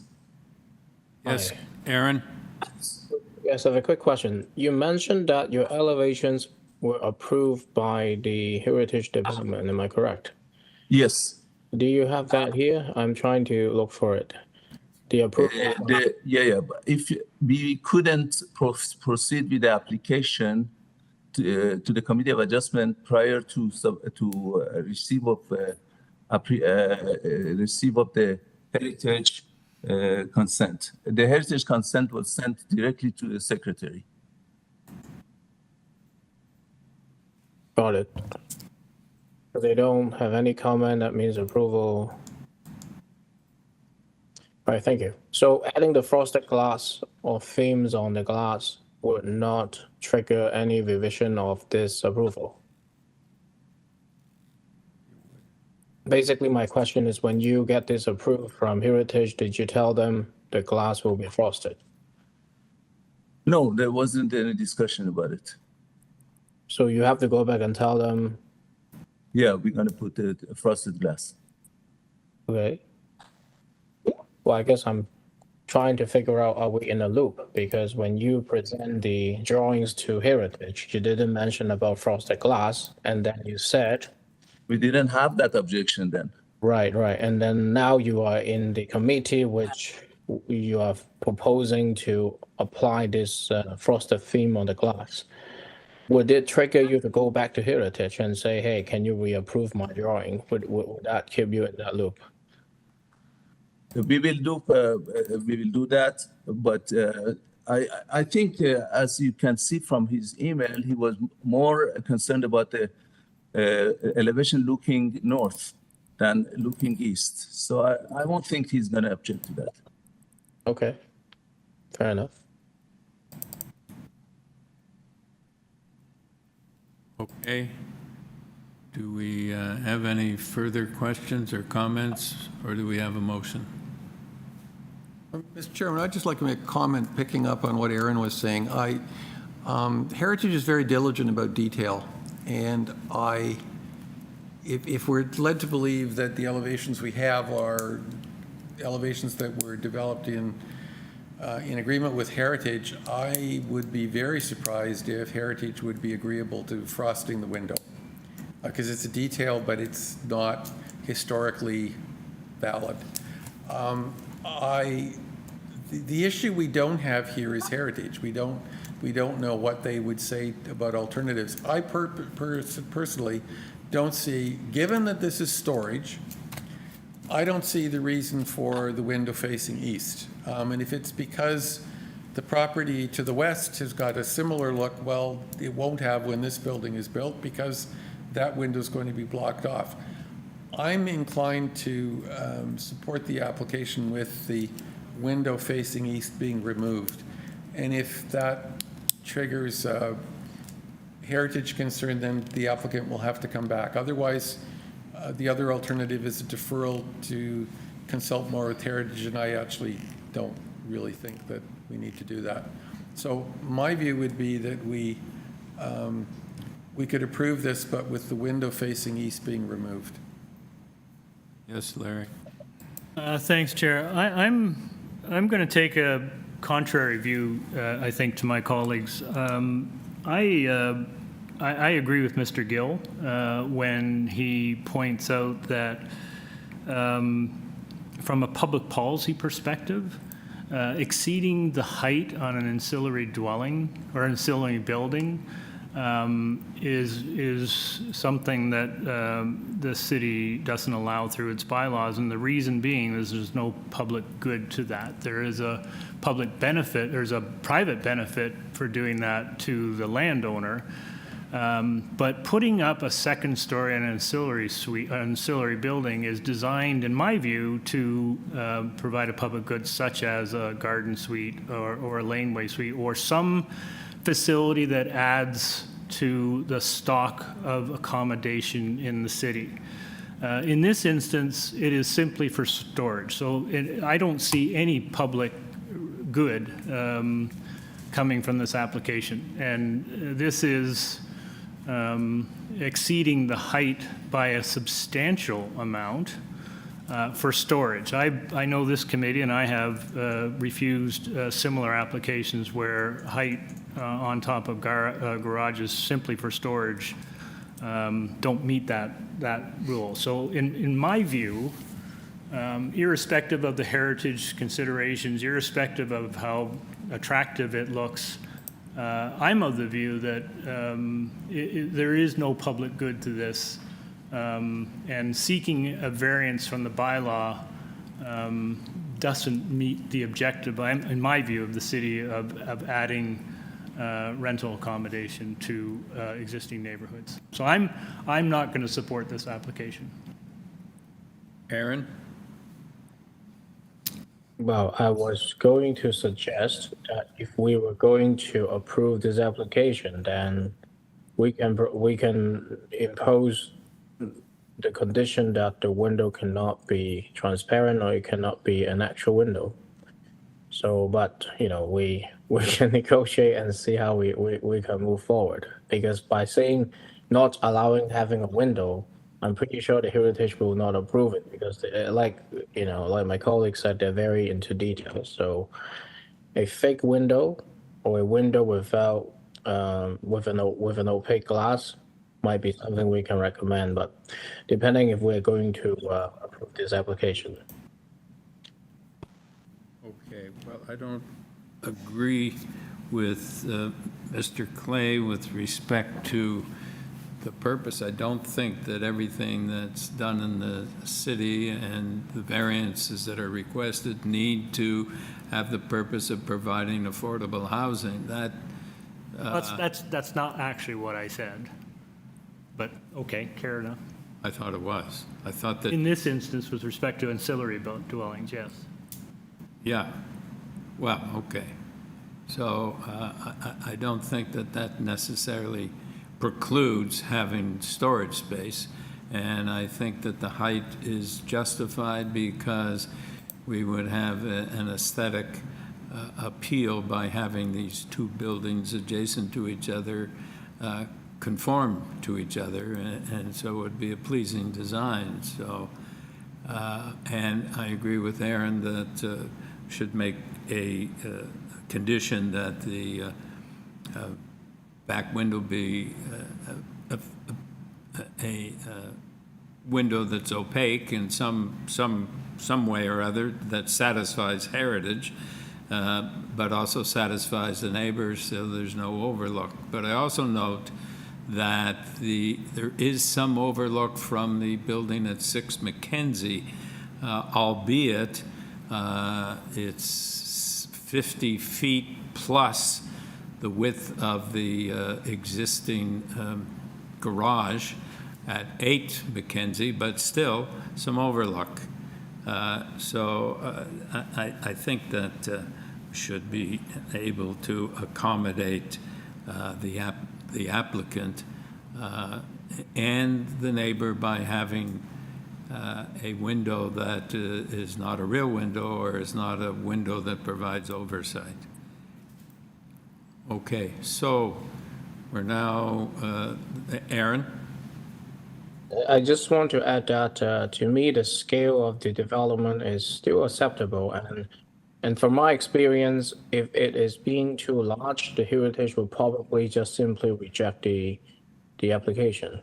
They probably won't even approve the elevations. They won't approve the elevations? No, I mean, if it is too big, what I'm trying to say is the scale to me seems correct, and it seems like Heritage is in agreement with that, because if they don't, they will probably just simply say no for this application. It won't be even in front of us. So for that reason, I think we do have some city colleagues agreeing with the fact that the massing is reasonable. The question is how to execute that. Yeah, okay. So I think we need a motion now. So Carl? Thank you, Mr. Chairman. I understand Larry's point of view, and in most cases I would agree with it. In this particular case, I will not be surprised to see this application come back to us as a garden suite. It's an ideal garden suite, but that's not what's proposed today. I am supportive of the application for what it does for the street and for what it does to the adjacent property. I do think it poses an overlook problem. So I would recommend, or I would like to move that the application be approved subject to the east-facing window being either frosted or removed in consultation with Heritage, so that involves them in the decision, that the second floor is to be not to be used for habitable purposes, and Heritage was okay, transportation was okay, and I guess that's it. Thank you. So Aaron, before I ask for a seconder, I just wondered if you thought that Carl might expand his condition with respect to the window. He said frosted or removed. I think you said a fake window or something. I didn't quite get it. Opaque. Sorry, opaque glazing. Frosted. So maybe we should just say opaque rather than frosted, because opaque is a broader term. Sure, okay, I'm fine. Is that okay, Frosted Aaron? can be 10%. Yes. All right, there's 10% frosting versus 90%. It's quite different. So let's just say opaque. Okay. So do we have a seconder for the motion? Aaron, okay. All in favor of the motion? Carl? Yeah. Oh, you got your hand up. Doesn't show on the screen. Okay. And Larry, you're opposed? Yes. Okay. So the motion passes 3-1. The application is approved. Item number 8, 84 Ellis Park Avenue, Road. And the purpose of this application is to alter the existing 2.5-story detached dwelling by constructing a partial rear 1-story addition, a partial rear 2nd-story addition over a rear ground floor deck, and a rear 2nd-story deck. With this application, we have material submitted by the applicant. We have email correspondence from Urban Forestry and Toronto Region and Conservation Authorities, reports from Ravenna Natural Feature Protection and from Toronto and Region Conservation Authority, support from 80 and 82 Ellis Park, opposition from 86 Ellis Park. Jennifer Buckland.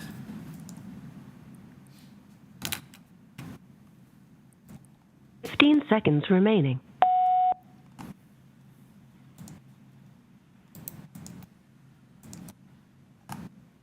Are we able to reach Ms. Buckland? I think she has technical issues. I tried to contact her via phone and email several times, and there hasn't been a response. You haven't got a response from her? No, we hadn't. But she is registered, correct? I called them several times.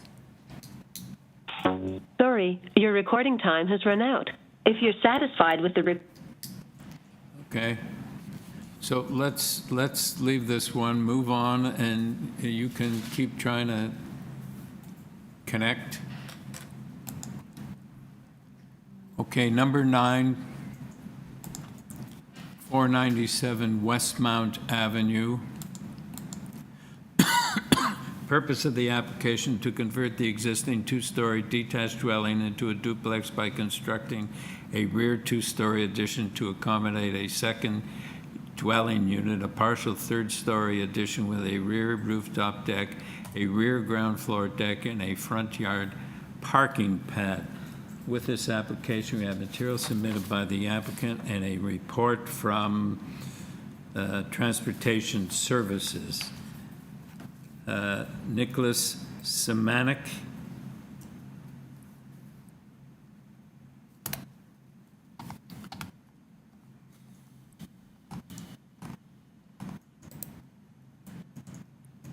Hello. Yes. Can you hear me? Well, Okay, no. my name's Nicholas. We know there's No? somebody there, but we can't really hear you. If you could speak up, please. Okay, is that better? Yeah, that's a little better. Even a little more would be good. Okay, I'll move closer to the computer. Okay. So can we have your name and address, please? My name is Nicholas Semenik. Address is 75 Breeze Hill Avenue in Ottawa. Okay. All right, so this looks reasonably straightforward. I don't think we need a presentation. So do you have anything you want to say before we take it into committee? I might ask if there's any ability to improve items, variances number 4 and 5 with respect to soft landscaping. So what we looked at is that there really wasn't a parking space. There's a shared driveway between 499 and 497, which we would maintain. And we thought, when taking a look at the streetscape, that there were a lot of places that cars were put in the front. So we thought we would request a possibility to see if we put a permeable parking material down to help with water absorption and take the load of the street parking away and have it on the property. So we know that's a request that may be denied, but we were looking to see if that may be managed, seeing the number of houses that do have cars in front. And that was why we also added the permeable material for the parking to help again with water absorption and a little bit of some soft landscaping if there's not a car there. It's a very tight lot. Most of the houses are duplex on either side. This is a very small lot, and we were just trying to maximize its use. Okay. Any questions, Larry? Yeah, Chair, so I just need to understand. So you've seen Transportation's report Yes, recommending refusal, right? So your view is that you'd rather have the parking pad regardless, and you want to put permeable pavers in to mitigate that. Is that what we heard? That's what we were hoping for. That's correct. And you said that this is a mutual drive that's shared with There's a 499? correct. 499 there's a split down and 499 is able to park at the back. We've maintained that. And a matter of fact, right now, because this is a fire repair, like the house is burned, and 499 is actually using that as their parking space right now because of the condition of the building.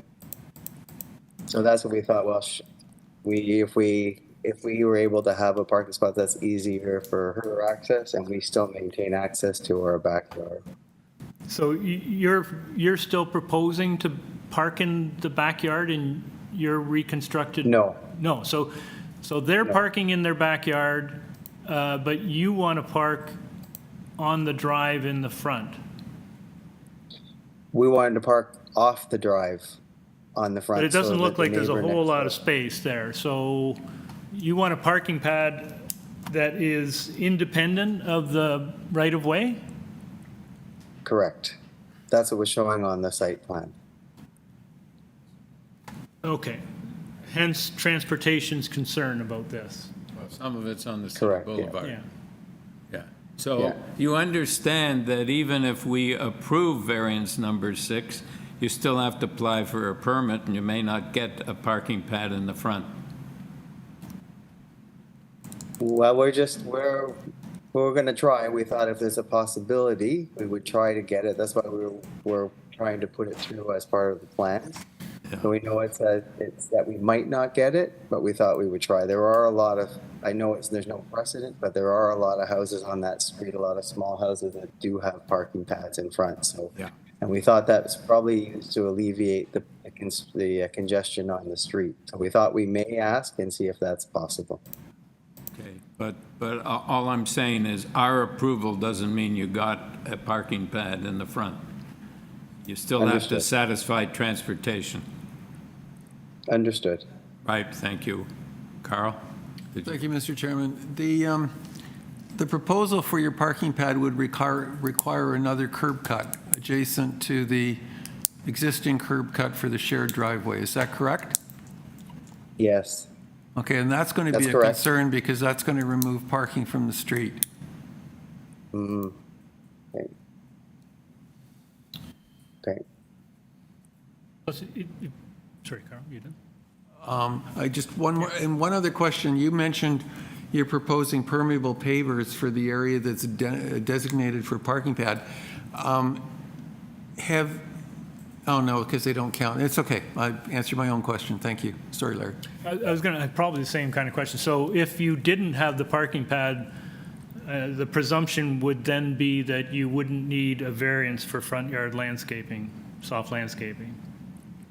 Correct. Okay.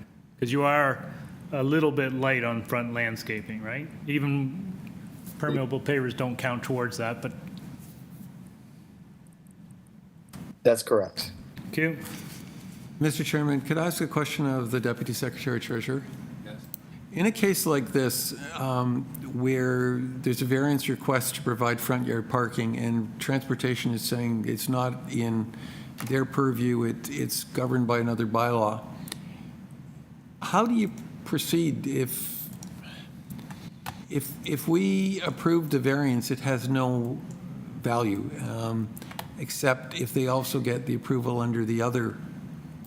Okay, is there a preferred way to proceed? If this was going to go forward, is there a preferred way to proceed? Do you get the approval under the other bylaw first and then come back for the variance, or is this an appropriate way to go? Through the chair, this is typical process that we see in the last stage, is typically to go to get the approval from transportation for the permit. And for building permit stage, the buildings department would check to ensure that both approvals are in place. Okay, thanks. Mr. Can Chairman. I say one? Sorry? Would I be able to, one thing with this street, it is a one-way street and parking is on the other side of the street. And that was the other reason why we thought the curb cut might not actually be an issue, as big an issue, but we understand it's a big request. In other words, it would not eliminate a parking spot on the street. Correct. Right. Parking is on the opposite side. Yes, Carl. Mr. Chairman, I think the point that Larry raised is an excellent one, that if the front yard parking space was not provided, then variances number 4 and 5 could be removed. And I think that that's in the public good.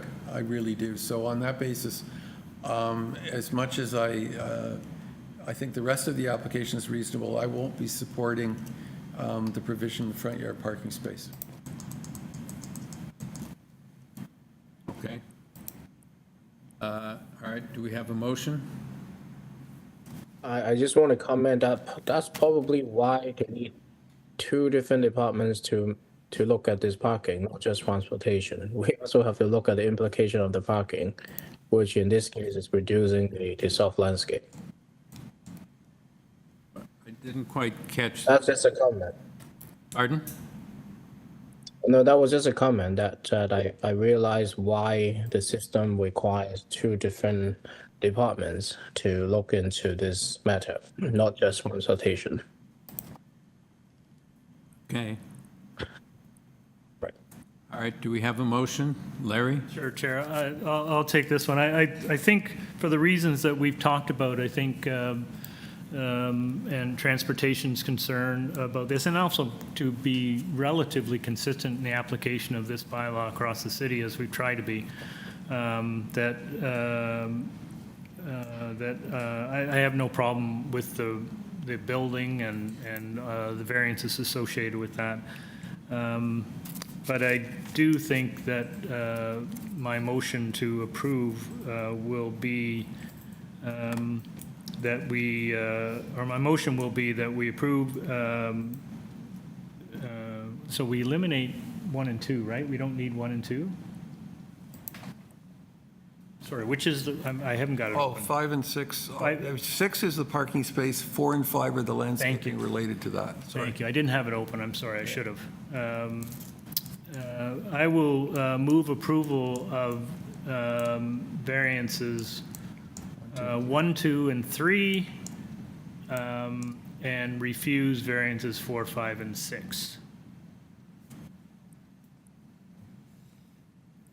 Did anyone look at screening the rooftop or the rooftop deck? Was there a rooftop deck here? There is a rooftop deck, and I stand to be corrected, but I don't think there's an overview problem because the rooftop deck is midpoint in the length of the building, and it appears, at least from the landscape plan, that the deck would overlook a wall to the north and a partial wall to the south, and I don't know that screening is necessary. Okay. That's fine. Thank you. We have a seconder? Okay. All in favor? You have your approval, sir, subject to, you have your approval of item variances number 1, 2, and 3. Have we found Ms. Buckland, moderator? Through the chair, apparently they are on the line, the agent, so we can go back to item number 8. Okay. All right, so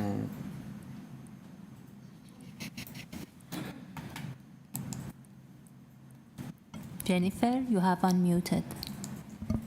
okay, I think I read in the purpose, etc.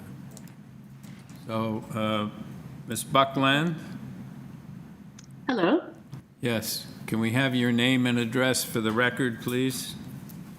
Yes, good morning, members of the Committee of Adjustment. I'm Jennifer Buckland, and my address is 16 Mipoa Avenue, Toronto.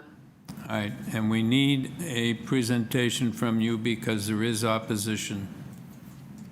Sure, absolutely. We're coming today to ask for the approval of 2 minor variances. The first one is regarding the floor space index, and the second one is regarding the 2 rear platforms. The permitted FSI for this property is 0.35 times the lot area. Unfortunately, there's a forward slope on the property, which created a scenario where the basement level was required to be added into the floor area. So rather than having a minor variance of 0.74, it was increased to 0.82. I'd like to point out that in spite of the GFI of 0.82, the proposed work will all take place at the rear of the property. The existing height won't change of the whole house, and nor will the look or character of the house from the street view. The next variance is the 2 rear platforms, both considered at or above the 2nd floor.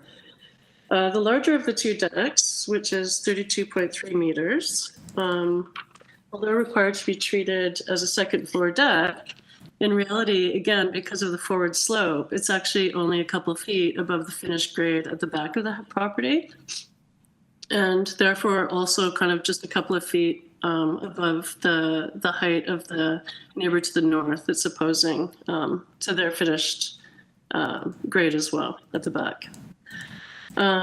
We have had written support, as you know, from both adjacent neighbors on the south side. And we've been working closely with both forestry and the TRCA over the last couple of years. And they feel that we've satisfied all their conditions, and we've received conditional approval for both. Amanda and Brian Amanda and Brian do have 3 kids approaching adulthood. One's in university, and they've talked about dividing the house in the future into a multi-generational house with 2 or 3 units to house their adult children. So we also feel that in the spirit of zoning and adding additional living units to the city fabric, that the extra floor area will also be advantageous to housing their growing family. Thank you. Any questions, panel? Yes, Carl? Thank you, Mr. Chairman.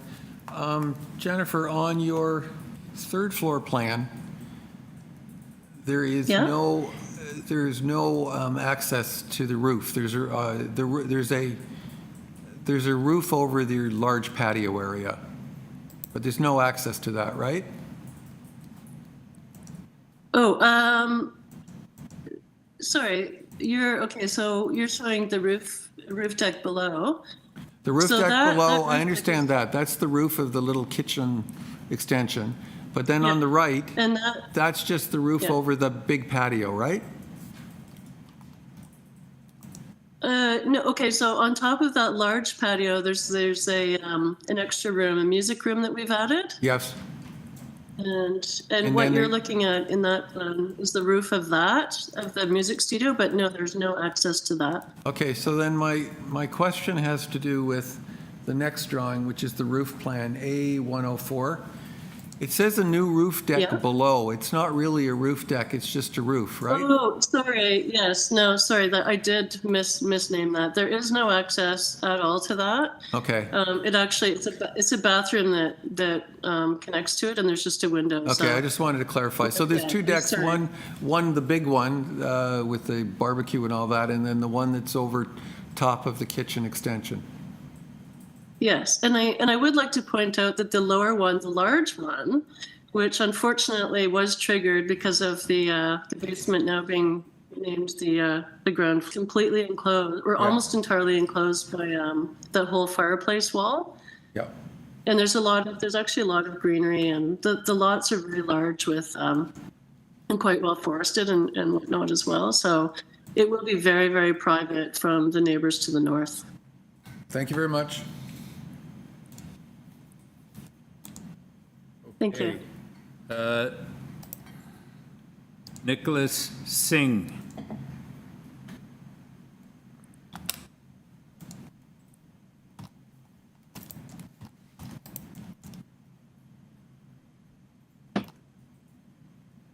Good morning, committee members and Mr. Chair. I'm Nicholas Singh at 209 Willard Avenue. Yes, could you please speak up? Yeah, my name's Nicholas Singh, 209 Willard Avenue. Is that working? Yes. Great, thank you. Before I give my presentation, I'd like to clarify. So this is Sarah? Yeah. Okay. No. Are you speaking on behalf of the Swansea Area Ratepayers Association? No. It's within Swansea, yes. Within Swansea. Okay. But you're not speaking on behalf of the Ratepayers Association? That's correct. Okay. All right, go ahead. Okay, so before I begin my presentation, tell us about the impact on your property. Why would I want to do that? Because that's what we're interested in. Are you not interested in anything else? Well, I don't know what you've got to say that would be of interest. Okay. The applicant has said that they're asking for 2 minor variances. My understanding is there are 3 actually before the committee. Yes, there are. All right. So all 3 are being requested. Am I correct? Yes. Very well. Would like to ask the architect, Ms. Buckland, some questions about the application. Well, go ahead and put your questions, and we'll go back to the Ms. Buckland and see if she has some answers for you. Okay, then. All right, I'll start my presentation here then. The suggestion that there was a problem with the slope, I believe that the Committee of Adjustment 2008 was posted on the website. And I believe that at that time, when the application was made for a increase in the FSI of over 100%, the condition was existing at that time. Further, this is a condition that when the current owners purchased the property a couple of years ago, and that also I'd like to know if all the basement area is included in the FSI because there is a garage there. And if we remove the basement area, would the application not still seek to boost the FSI over 100% of the permitted FSI? So the question to Ms. Buckland would be, was this all not existing? And does it really make that much difference to the FSI if it was removed? It's still very high. Okay.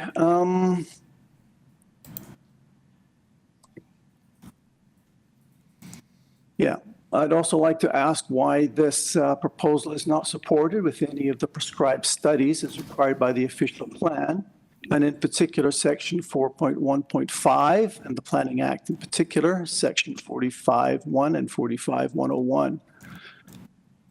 I'm also curious to know how her plans show a building that is 10.72 meters tall from the established grade and why there are no variances for overall height and wall height.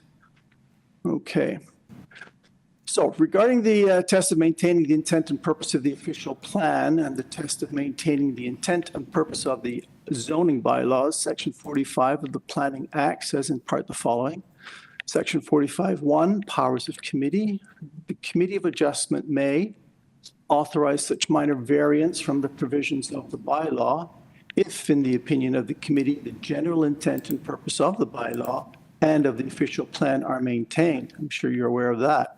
However, it goes on. Section 45.101, criteria. The Committee of Adjustment shall authorize a minor variance, under subsection 1 only if, and I repeat, only if, the addition to satisfy the requirements of that subsection, the minor variance conforms with the prescribed criteria, if any, and the criteria established by the local municipality by bylaw, if any.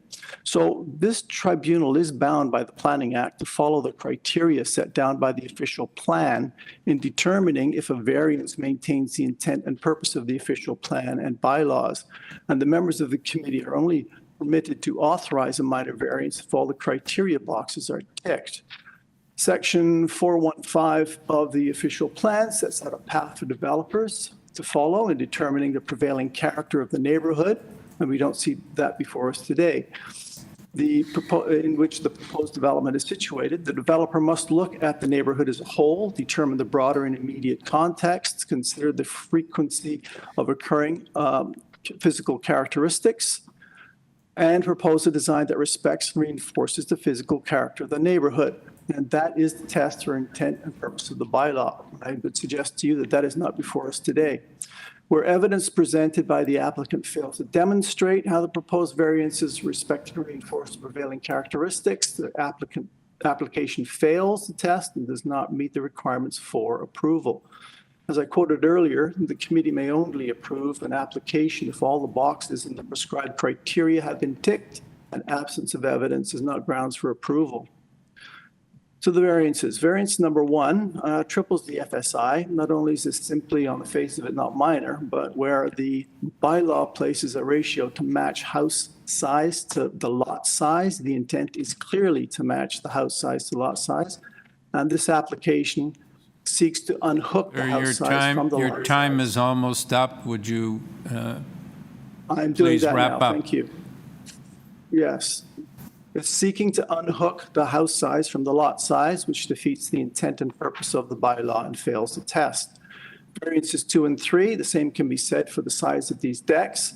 They are multiples of the permitted maximums and fail to maintain the purpose and intent of the bylaw. So in summary, these variances individually and collectively fail the test for maintaining the intent and purpose of the official plan and bylaw, are not minor in relation to the permitted maximums, and there is no evidence before this committee that the criteria for approval under the Planning Act and official plan have been met.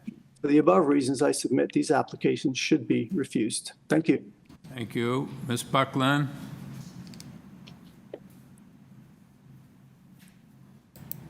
And there's a lot of content there.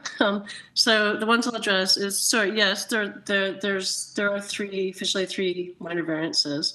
So my apologies about that. I was sort of addressing the decks situation. I did address that there was 2, and that is a minor variance. There should just be 1 by the zoning laws. But again, unfortunately, because of the weird slope on the property, the back deck that's only a couple feet above the finished grade in the rear has been also lumped in as, a second deck above the second floor. Does that make sense? Whereas it's actually accessed off the main floor and it's only a couple feet above the finished grade at the back. So that was kind of, that became another issue. But anyways, it's sort of lumped in with the third one about the sizes as well of the property.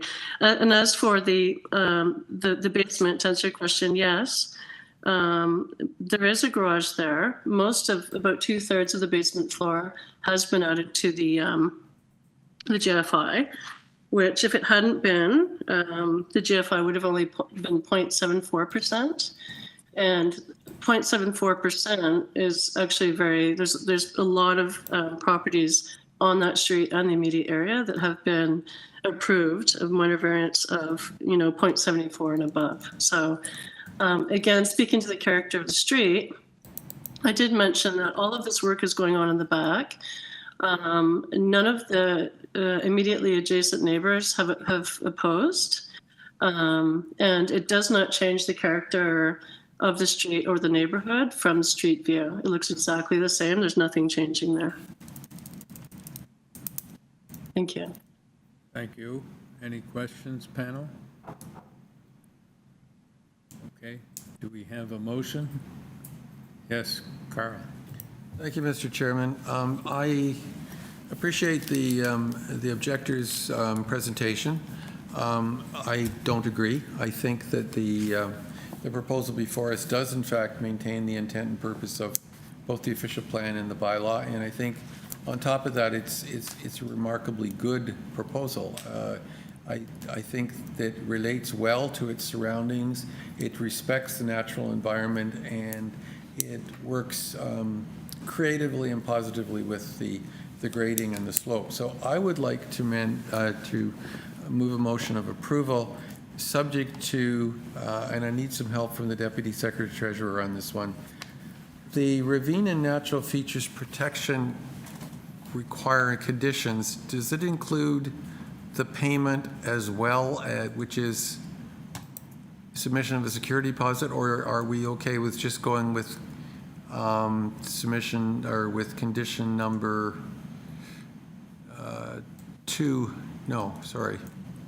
1, as indicated on their memo? There are 3 different recommendations here from Forestry, and I'm a little concerned that I'm not getting them all. So my understanding is RNFP would be condition number 1, Forestry would be condition number 1. It's a different condition number 1. And TRCA is condition number 2. My question is, do we need to include anything from that first RNFP memo?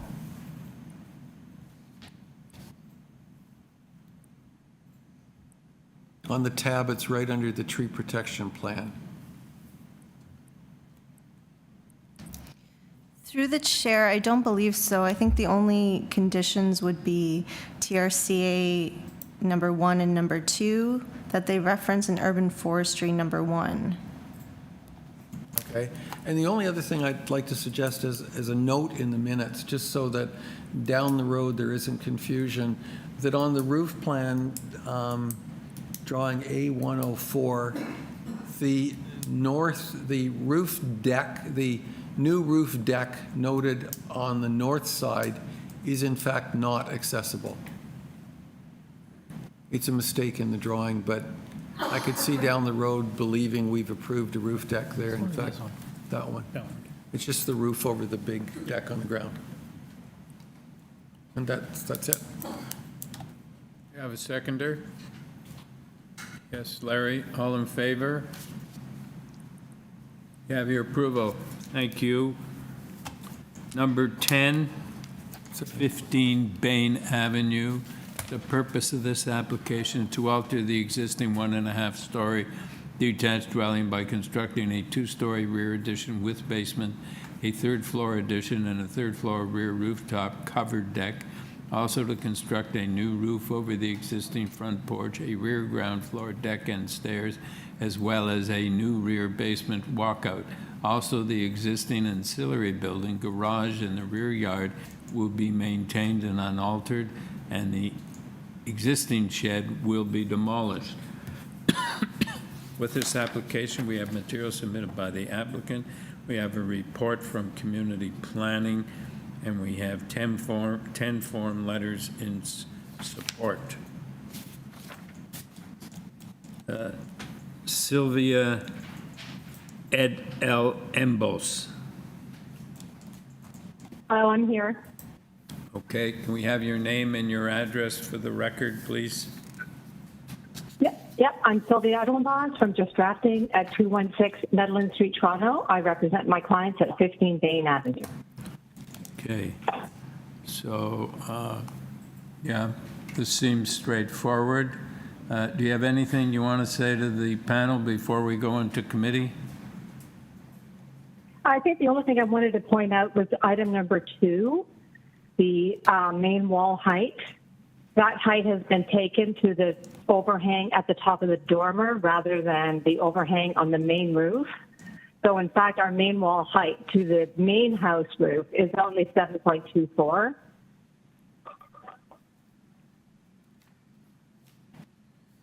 Okay. All right, panel, do you have any questions? Just a quick question of clarification. I was looking at the survey, and the survey looks unusual. Is your client own 2 lots? Is there 2 separate lots there in the rear, or is that? I'm not sure what that. No, it's 1 lot. So. It's 1 lot. There's a little bit of confusion with the school board in that area, but it is their lot. It is their building. Okay.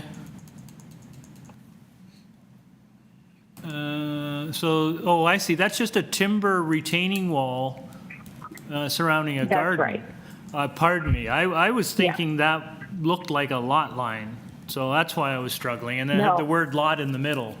So I thought it was a separate lot. Okay. Thank you. You're welcome. Okay. Yes, Carl. Thank you, Mr. Chairman. On the site plan drawing, the rear yard is sort of, there's a grass strip, and then there's a permeable paving strip, and there's a deck. Yes. Is there any way that you can reduce the amount of permeable paving and substitute it with soft landscaping so that you can remove the variance for soft landscaping? It's going to be too much. We did have a chat with city planning, and they concluded that they would be okay as long as we planted trees, which is fine. Yeah, how much of the permeable, that's fine. I'm not sure I agree with them. How much of the permeable paving would you have to remove to be able to not have that variance for landscaping? I'm just looking to see here. It's 45 square meters. So that's not an awful lot.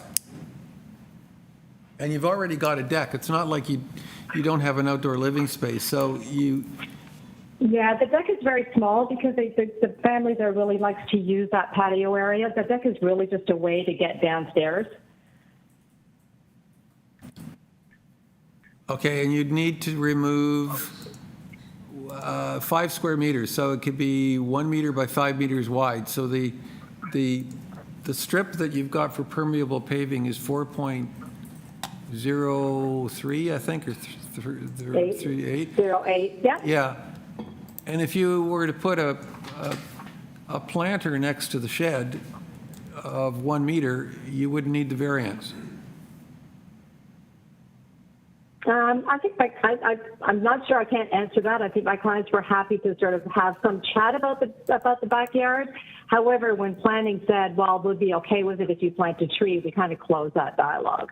Okay, I'd like to reopen it and suggest that I'm not going to support your variance for landscaping because I think there's another alternative that's more reasonable. Okay, well, we'll do what we need to do to get the approval. Okay, thank you. You're welcome. Okay, any further questions, panel? Do we have a motion? Yes, Carl. Thank you, Mr. Chairman. I think most of this application is really quite reasonable. I do think that we need to be very attentive. One of our colleagues has sent us some material yesterday about landscaping and how important it is to the ecosystem. I think that where we can eliminate landscape variances, we should. This is a case where I think it's relatively easy to eliminate variance number 4. So my motion is to approve the application with the exception of variance number 4. And I therefore wouldn't include the planning condition because the planning condition was an alternative to or a way of making up for that lost landscaping, which in fact wouldn't be an issue anymore.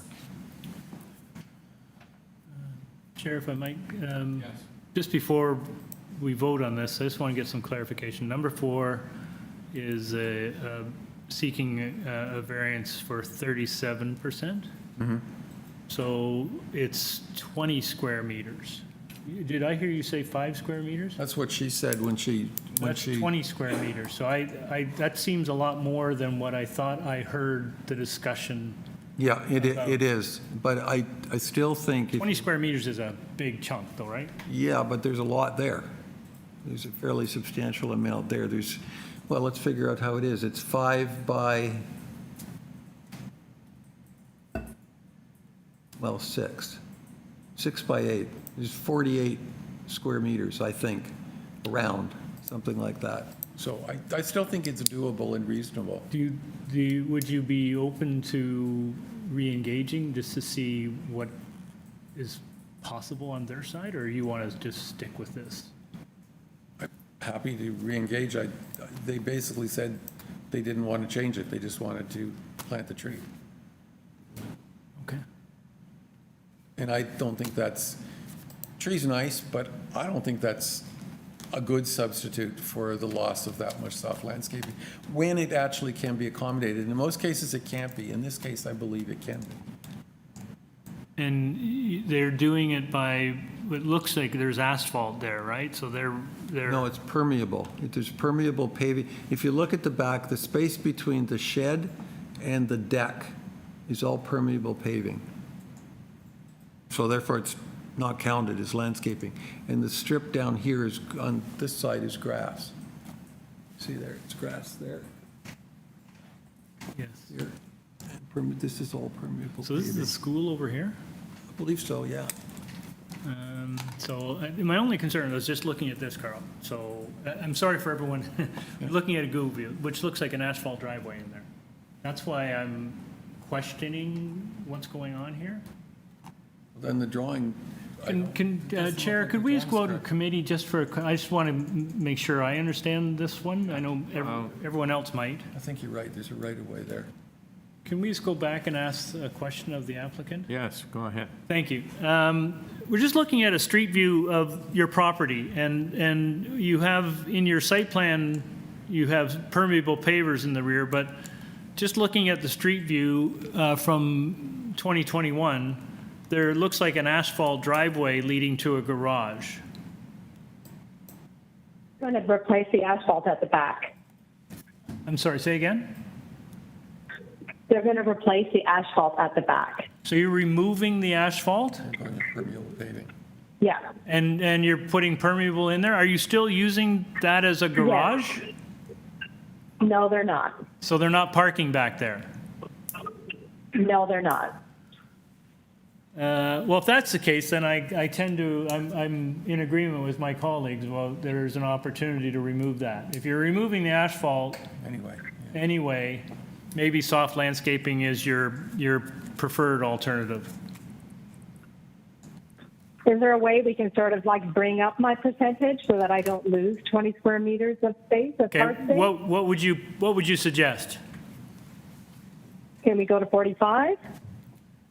45 where 50 is required? It's fine. I'm fine with 40, that. yes. Chair, I'm fine what do you with think? that as well. Okay, that's fine. So then you're adjusting variance number 4 to, in this case, it would be 45%, and we need the number of square meters that is too. Okay. And I think that's quite reasonable, yeah. But if you can give us the number of square meters for the, and then that's the variance that you're proposing.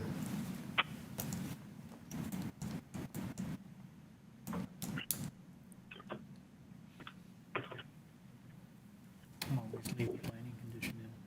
Pardon? Leave the planning condition in. You might as well, yeah, because you're still deficient.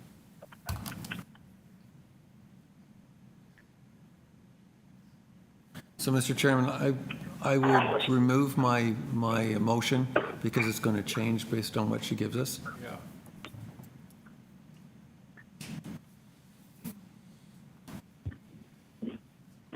Did you want that number? It's 68.91. Okay. So it's 45%, 68.91 square meters. Mm-hmm. Mm-hmm. Yes. Okay. So Carl, redo your motion, please. I'd like to move approval of the application with the revised variance number 4 with the numbers we've just mentioned and including the planting condition for planting of a tree. Seconder, Larry, all in favor? Have your approval, thank you. Okay, I think we can take a 10-minute break. Thank you. I'm glad that Carl add back that condition. I was going to say we want the tree back. Thank you. All right.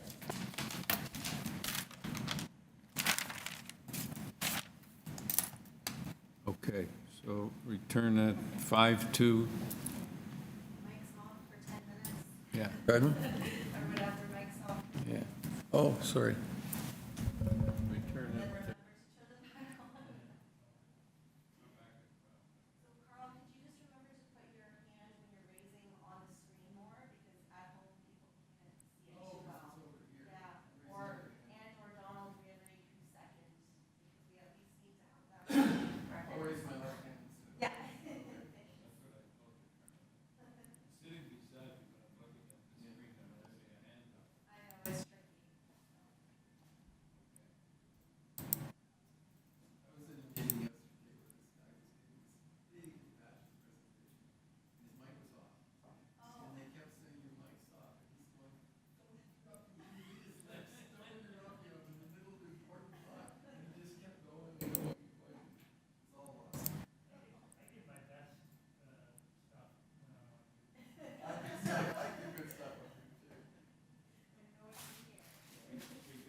Yeah. We muted the.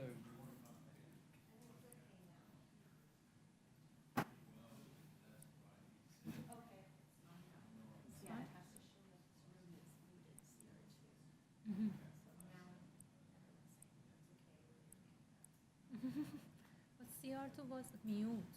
I don't know. But now I pressed mute all again. But CR2 was mute.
Well, cheers, lunchtime.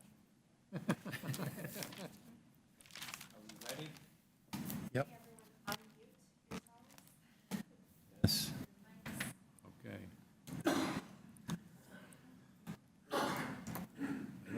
I don't see any picture.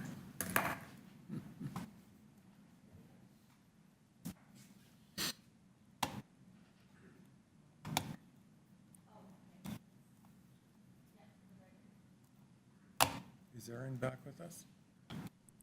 I don't see him. I don't see anybody's picture. That's, so our, there's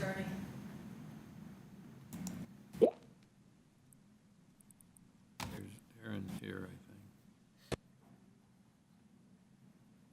think.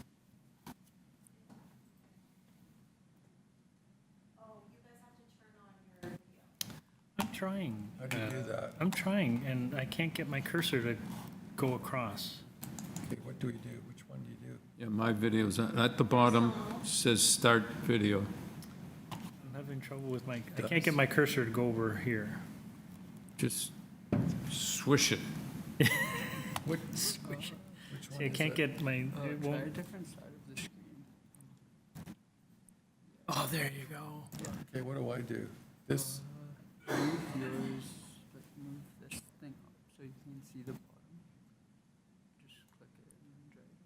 Yeah. And start video. oh, sorry. Okay. Thank you. Thanks a lot. Okay, so are we sure Aaron, oh, there he is. Okay.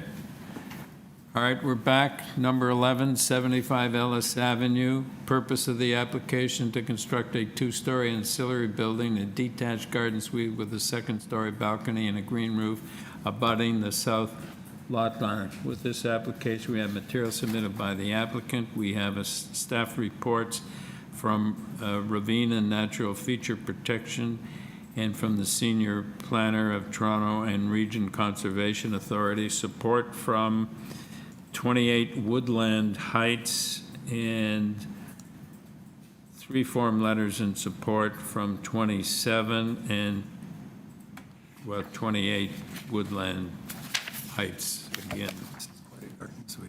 Okay, so I don't know who's speaking. We have 4 people here, owners and architects.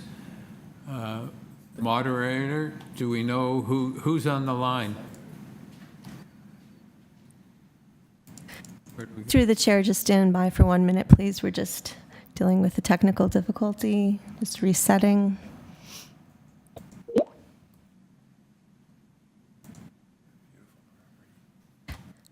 We're just trying to unmute the room and make sure that everybody can hear us virtually.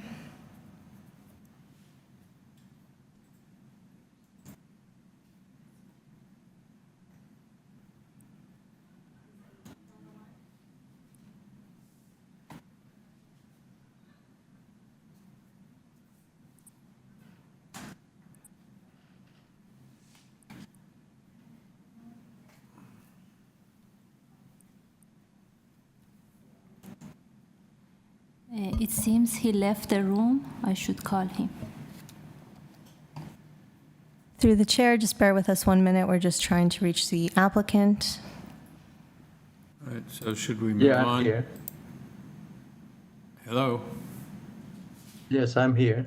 Oh, okay. Can we have your name, please? My name is Patrick Lee. My address is 75 Ellis Avenue, Toronto, Ontario. Are you speaking on your own behalf, or because there's you and it looks like your wife and 2 architects listed, so who is going to speak? I will be doing the speaking, and then my architectural consultant will be answering any technical questions. Okay, well, you go ahead because there's opposition here.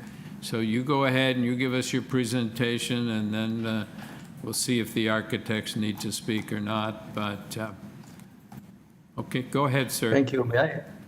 Thank you very much. May I have the PowerPoint that I submitted on the screen, please?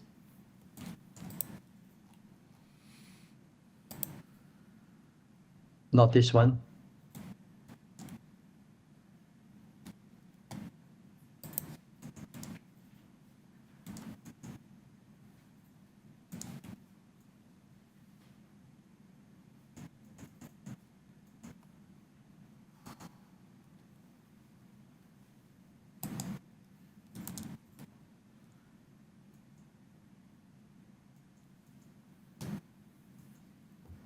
No, it's a PowerPoint presentation I submitted.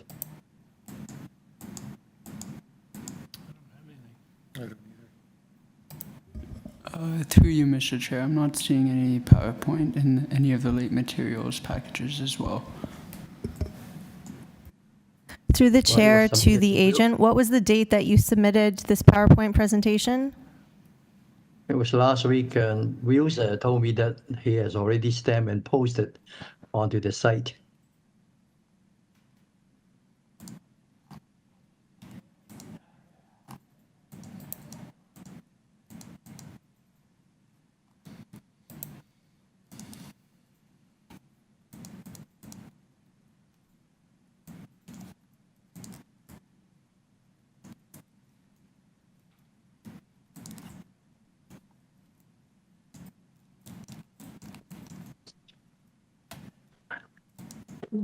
Through the chair, we're just obtaining that now and posting it.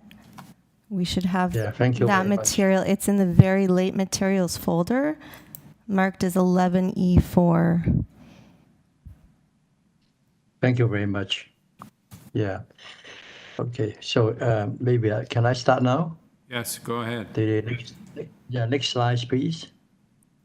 And I thought I will give some background information, but with me is my wife, Janet, and my architectural consultant, Mr. KCR, and Miss Cassandra Verman. And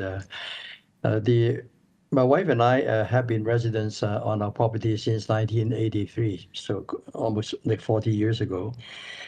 And living there makes us fully appreciate and enjoy and the environmental quality of our property and the surrounding community. And we're very happy to bring up our family with our grandchildren, now enjoying coming home for the summer and Christmas. Our family expressed very strong desire to come home to live with us. And the Garden Street is proposed as our retirement residence while our children rejoin the family. So that's the background information as to why we're proposing to build a garden street. And just to give a bit of a community complex, you can see the size of our lot is fairly good size. It's about a third of an acre. It's situated on the southern end of Ellis Avenue, just before Queensway. And we were surrounded mostly by Grenadier Pond shoreline. And our immediate neighbor are on Woodland Heights, which is about 30 meters above us. And then the other neighbor will be across the street on the southern end of Ellis Avenue. And you can see that surroundings, the sites are very open space and lots of woods and trees. And the next one, please.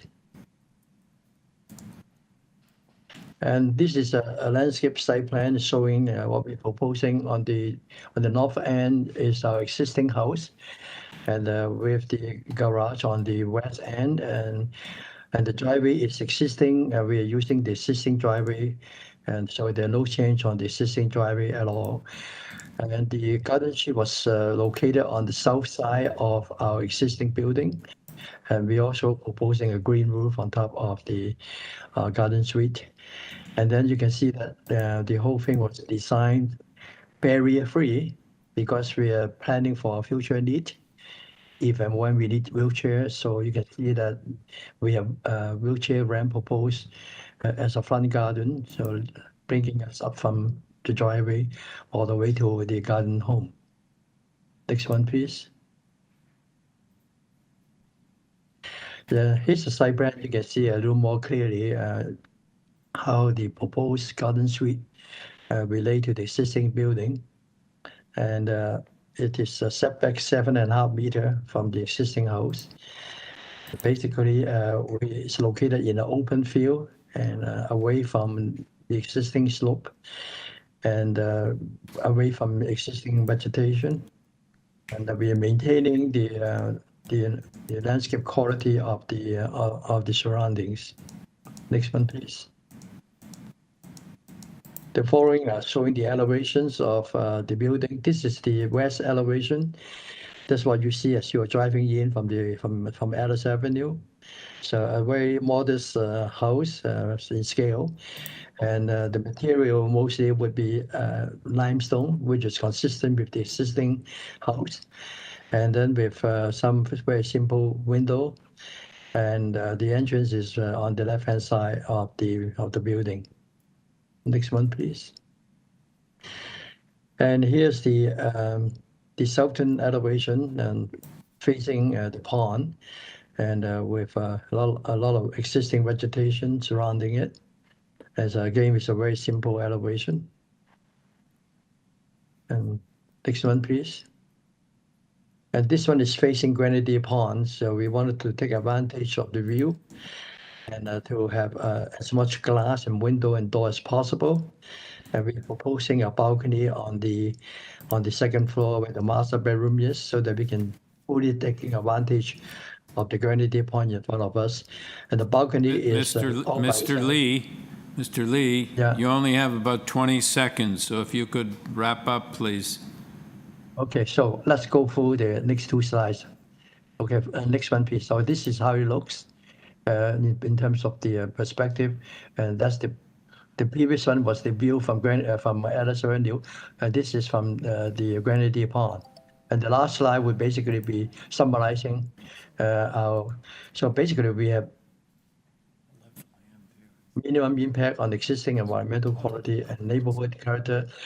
We meet the barrier-free requirement for our future needs, resulting in a larger footprint, including an elevator. No impact from the proposed garden suite on neighborhood privacy, view, and vista and sun penetration. An open house was held for surrounding neighbor with support received from adjacent neighbors and positive feedback from TRCA, community planning, and also urban forestry. Thank you very much for the opportunity. All right, thank you, sir. Any questions, panel? All right, Victoria Nguyen.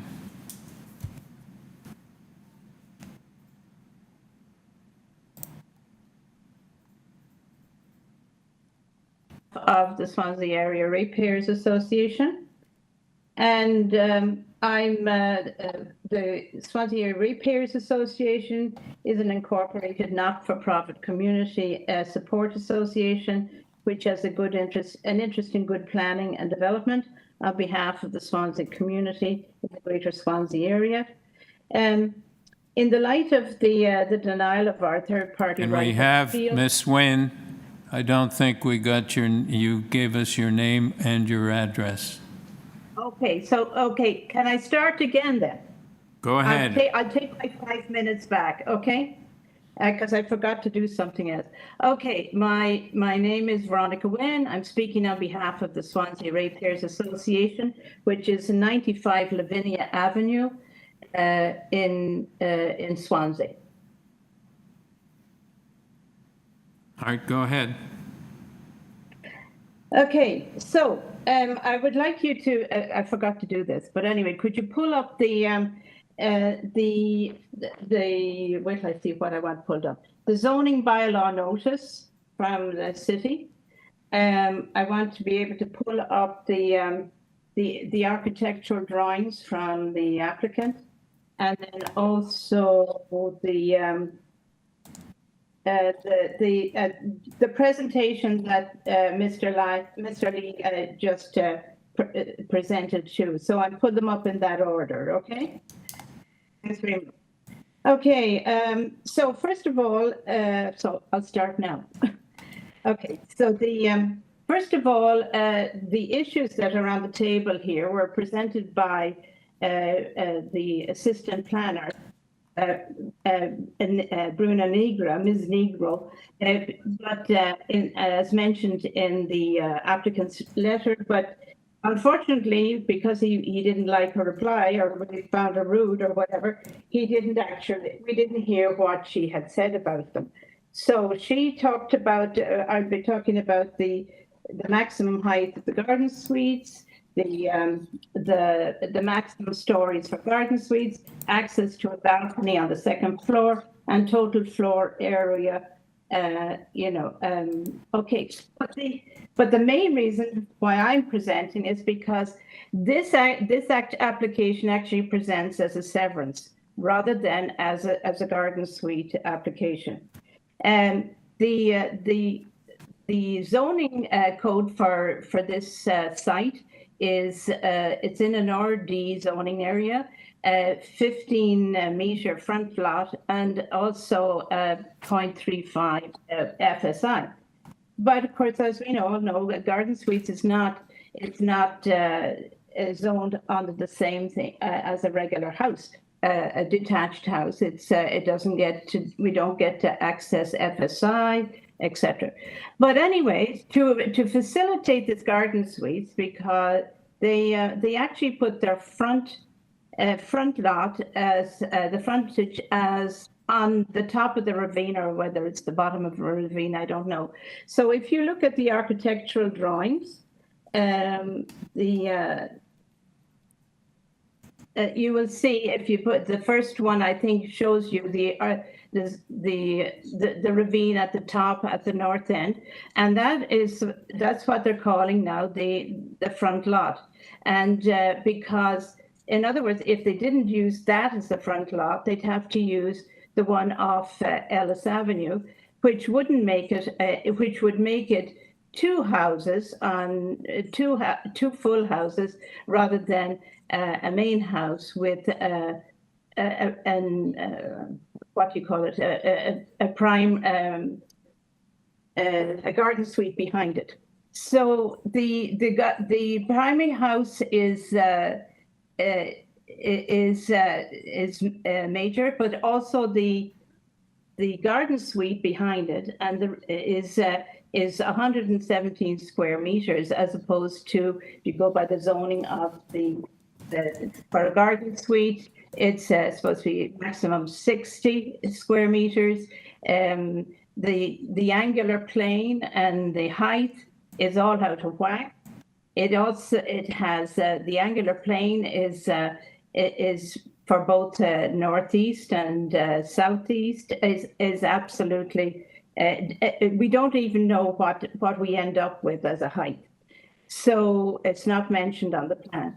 But my concern is because of the water plane. This site is at a floodplain, sorry, and it's adjacent to the Grenadier Pond, which is a very sensitive area. So, Miss Nguyen, you should wrap up. You have 25 seconds. Okay, so in the zoning notice, the transportation have a concern because there's creation of two driveways because they're accessing Ellis.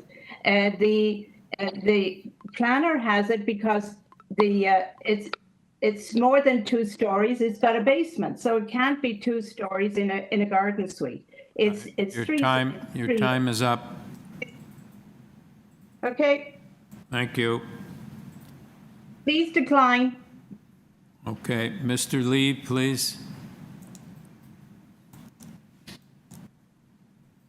Yeah, letter from Miss Negro, and she sent a letter to me. I immediately sent a letter back to her. It's on record that she was not relating to the garden street bylaw.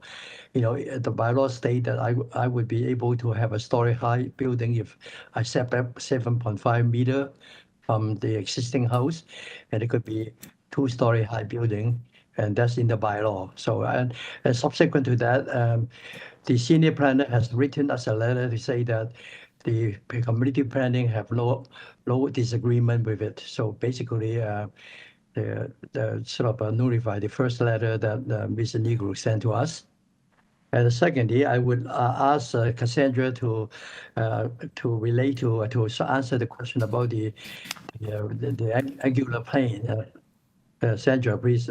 Cassandra, please.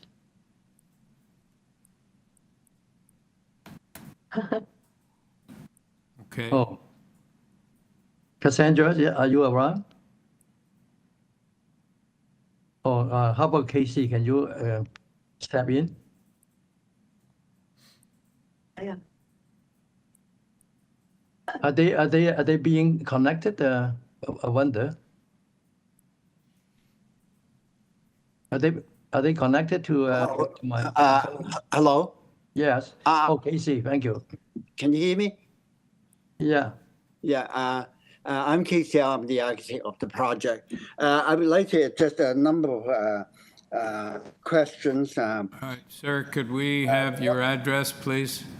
Okay, sorry. I've started all over again. It's KCL Architect. My address is number 12, Hampley Avenue, HAMBLY Avenue, Toronto.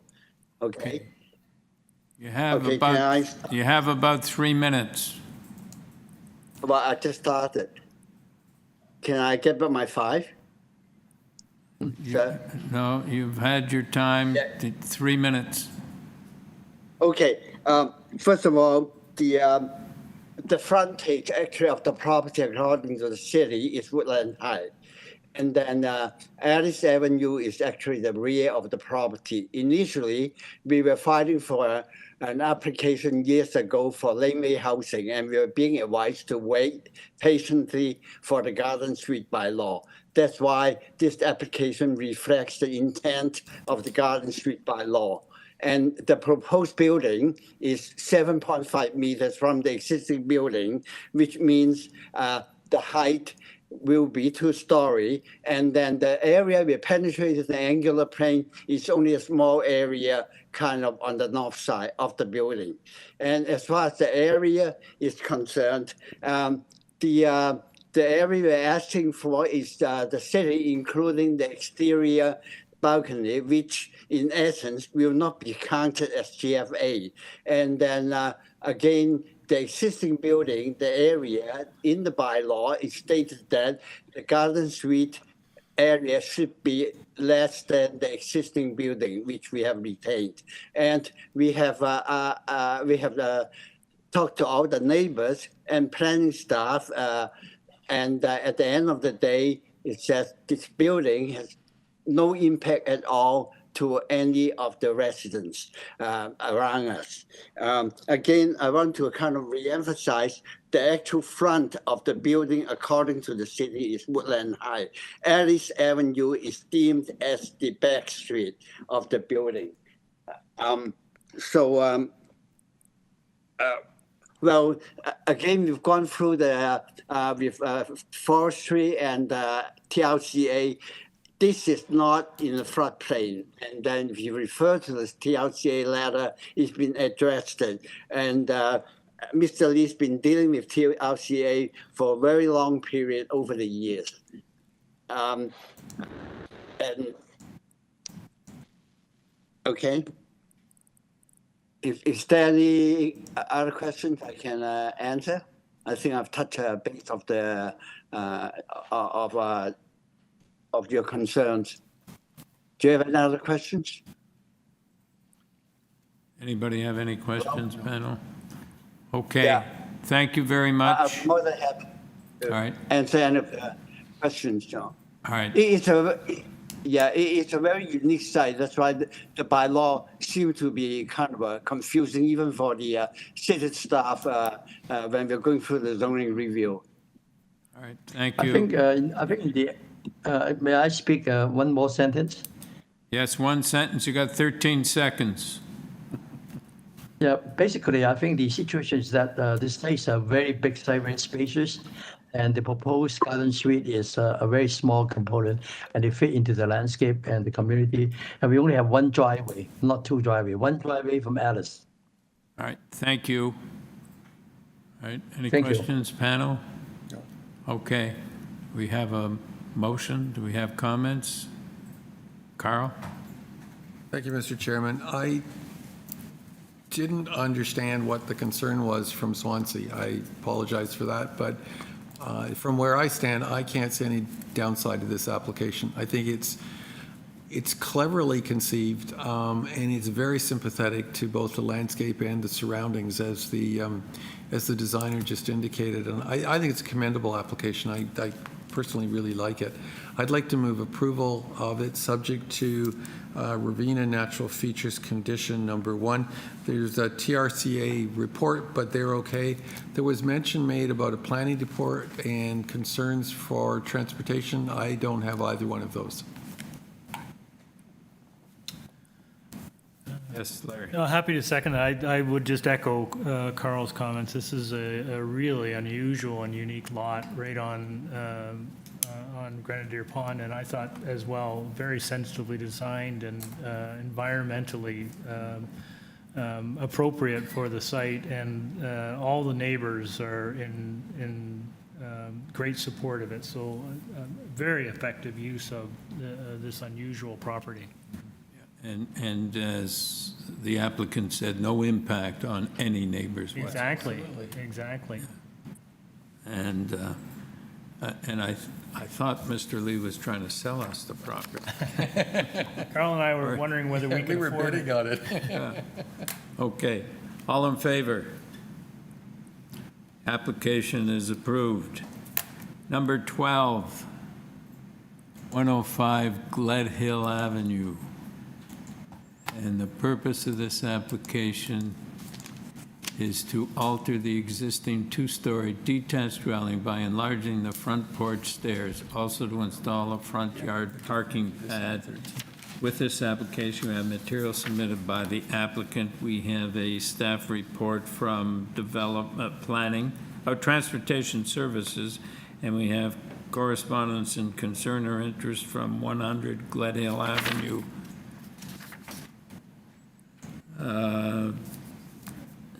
Nafise Zhang Gladbody. Through the chair, this is also a deferral request. We'll let the agent allude to that. Pardon? I know it's a deferral request, but where's the agent? Good afternoon, Mr. Chair.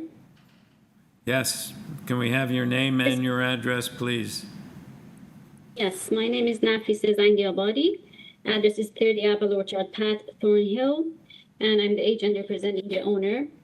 And we would like to request a deferral as the planning staff has some concern with the front yard landscape, soft landscaping, and we would like to revise the drawings in order to reach an agreement with them. So that's why we're asking for a deferral to have time to revise the drawings.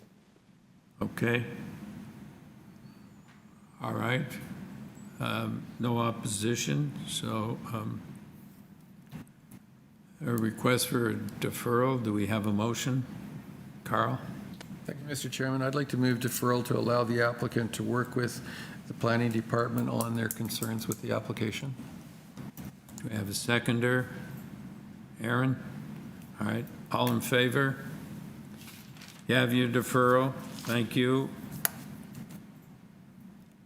Item number 13, 142 Earls Avenue. Purpose of the application is to permit the existing 1.5-story ancillary structure, carport roof structure with storage space above in the rear yard. The existing 2-story semi-detached dwelling will be maintained and unaltered. With respect to this application, we have material submitted by the applicant. We have correspondence from Transportation Engineering.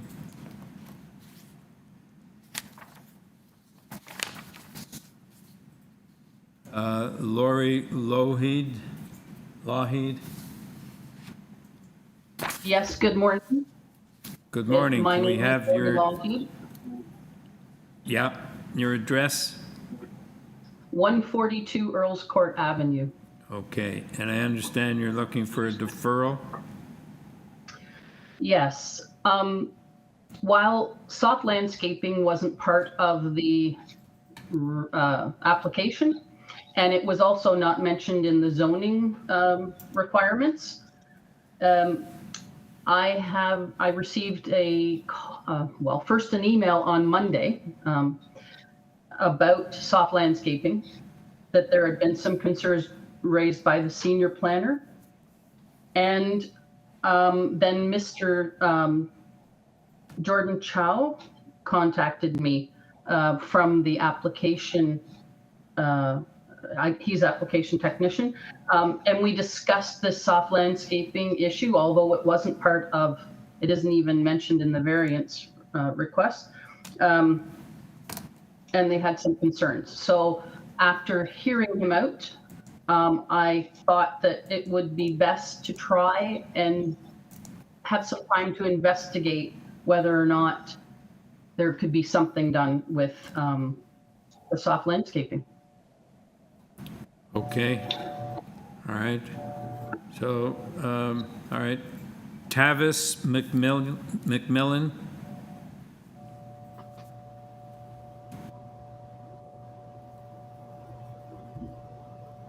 Tavis, you are unmuted.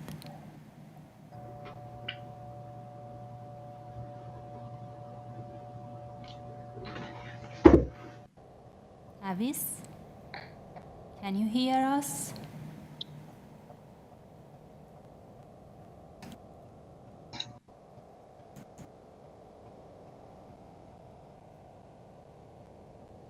Is he on the line? Yes, she's unmuted. Okay.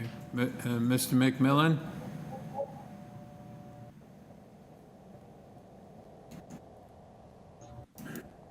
Tavis? Tavis, if you could go closer to your microphone or your computer, we can't hear you.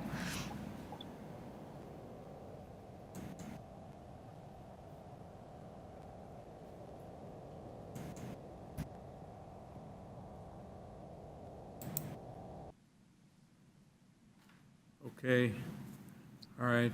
So, panel, we can't reach that a person who had some interest in the matter. So, looking for a deferral to deal with soft landscaping. So, Larry? Sure, Chair. I'll take this one. I'd like to move a deferral so that the applicant can do, as she noted, investigate variances around soft landscaping. I would also just suggest that she double check on the height of her structure, because by my estimation, it looks like it's over 4 meters, and that might also require a variance as well. Do we have a seconder for the deferral motion? I'd second it, Mr. Chairman. Could I also suggest that the applicant, when she comes back, could she identify what the space is between the accessory structure to the, I think it's to the east? All the other surfaces are noted, but that one isn't, and that would help the panel that reviews this. Okay. All in favor of deferral? Aaron? You have a deferral. Thank you. Item number 14.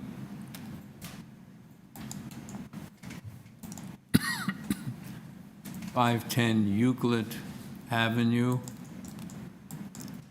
Purpose of the application: to construct a new 2-story ancillary building containing a laneway suite with a front second floor balcony and a roof deck in the rear yard abutting the laneway.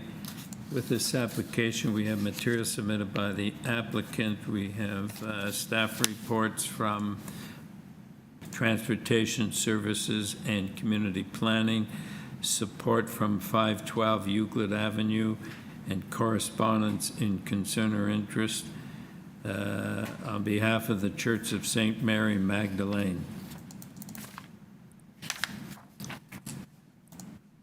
Okay, Robert Green.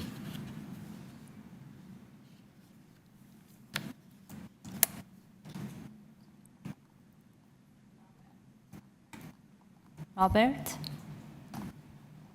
Hi, can you hear me? Yes, we can. Excellent. My name is Robert Green. I am the with CGL Architects at 156 Avenue Road in Toronto.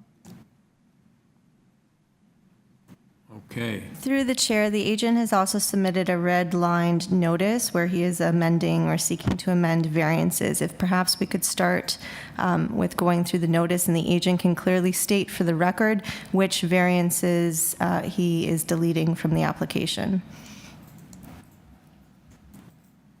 Sure. So I'll just walk you through the application. So the application for you today proposes to demolish the existing garage and construct a new 2-story laneway house and leave the existing 3-story house unchanged.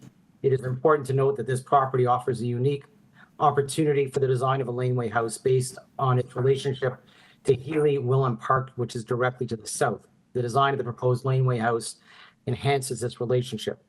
There are currently 7 notices in the public hearing notice, and as just stated, we're proposing to delete 3 of them, and I'll walk you through the rationale. Variance number 1 relates to a rear yard setback. We were in receipt on August the 9th, a memo from Transportation advising us, which we were unaware of a future 0.75 lane widening, and their recommendation for that the overall rear yard setback be 1.7 meters from the rear property line abutting Frank Kovic Lane. We're in agreement with that. and therefore variance number 1 is no longer required. Variances number 3 and 4. Variance number 4 it was a length variance beyond the 10-meter bylaw maximum. In consultation with our neighbor to the north, we agreed to shorten it to the 10 meters. So therefore, variance number 4 is no longer required. And in doing so, variance number 3, which is the separation requirement of 7.5 meters between the existing house and the laneway house, by reducing the length, that we are now in compliance with that separation requirement. So variance number 3 is no longer required. So we're left with variances number 2, 5, 6, and 7. And if I could just for a few minutes, I'll just take you through those variances. Variance number 2 relates to the angular plane penetration. It is really a technical minor variance to the top of the roof. The angular plane is actually taken for the 1-story section of the house, not the main wall of the house. And now that from the main wall of the house, there would have been no angular plane penetration. Now that we've reduced the length of the house, that penetration is even smaller, and it is really minor and there's no adverse effect on the neighbor. Variances 5, 6, and 7, all 3 of these variances relate to either the second floor balcony or the rooftop deck. Variance number 5 relates to the second floor balcony. In this unique case, the proposed second floor balcony is overlooking the park to the south. This provided a wonderful opportunity for the new laneway house to have views to the south without any overlook issues onto private property. In our opinion, the introduction which is the requirement of this variance, of a 1.5 meter high opaque privacy screen in this circumstance would unnecessarily deny the view to the park. Variance numbers 6 and 7 relate to the rooftop deck. Again, the park to the south provides a unique opportunity to provide additional outdoor amenity space for the residential unit with a wonderful view of the park. In our opinion, based on careful placement of the rooftop deck and proposed privacy screens, there will be no adverse overlook issues to the neighbor to the north. We have consulted with the neighbor to the north, and they are in support of not only that variance, of that particular variances, but in variances 2, 5, 6, and 7. In conclusion, we believe that the variances being requested for this laneway house are minor, desirable for the appropriate development of the land, and maintain the general intent and purpose of the official plan and zoning bylaws. Thank you. Any questions? Yes, Carl? Thank you, Mr. Chairman. I wonder if you could walk me through, I'm a bit of difficulty understanding what's being proposed, not by you, but by the city. The planning department is recommending screening on the east and west sides of the second floor front balcony. And if you look at the, which drawing is this? It's the site plan, which shows that balcony. It doesn't actually have an east and west exposure as far as I can see. And the only exposure it really seems to have is to the park. And there doesn't seem to be any need for a screen there. Do you agree with that?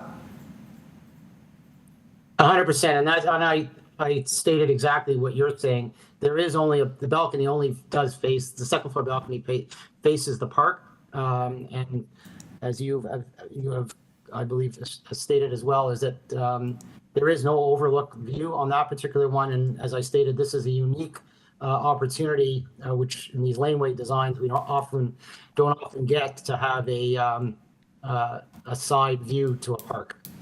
You need a variance to remove that condition though, right? That's correct. Okay, and then in terms of the same drawing, the roof deck itself, the only place that it appears to have any kind of privacy exposure is to the property next door. You said that was to the north. Is that what you're referring to as the property to the north, number 510? That's correct. Have you talked to them? Yes. And they don't have any they're not suggesting that they need a screen along that property line with the shared property line with them? No, we didn't, they have no objection to that particular variance. And in fact, a few years ago, they went, 2019, they got approval to build a laneway house on their property, which they're going to start in the fall. Their only concern was the length of house, the 10 meters, which we reduced. Okay, so they have no concern with overview from the roof deck? No. Okay, thanks very much. Well, hang on here.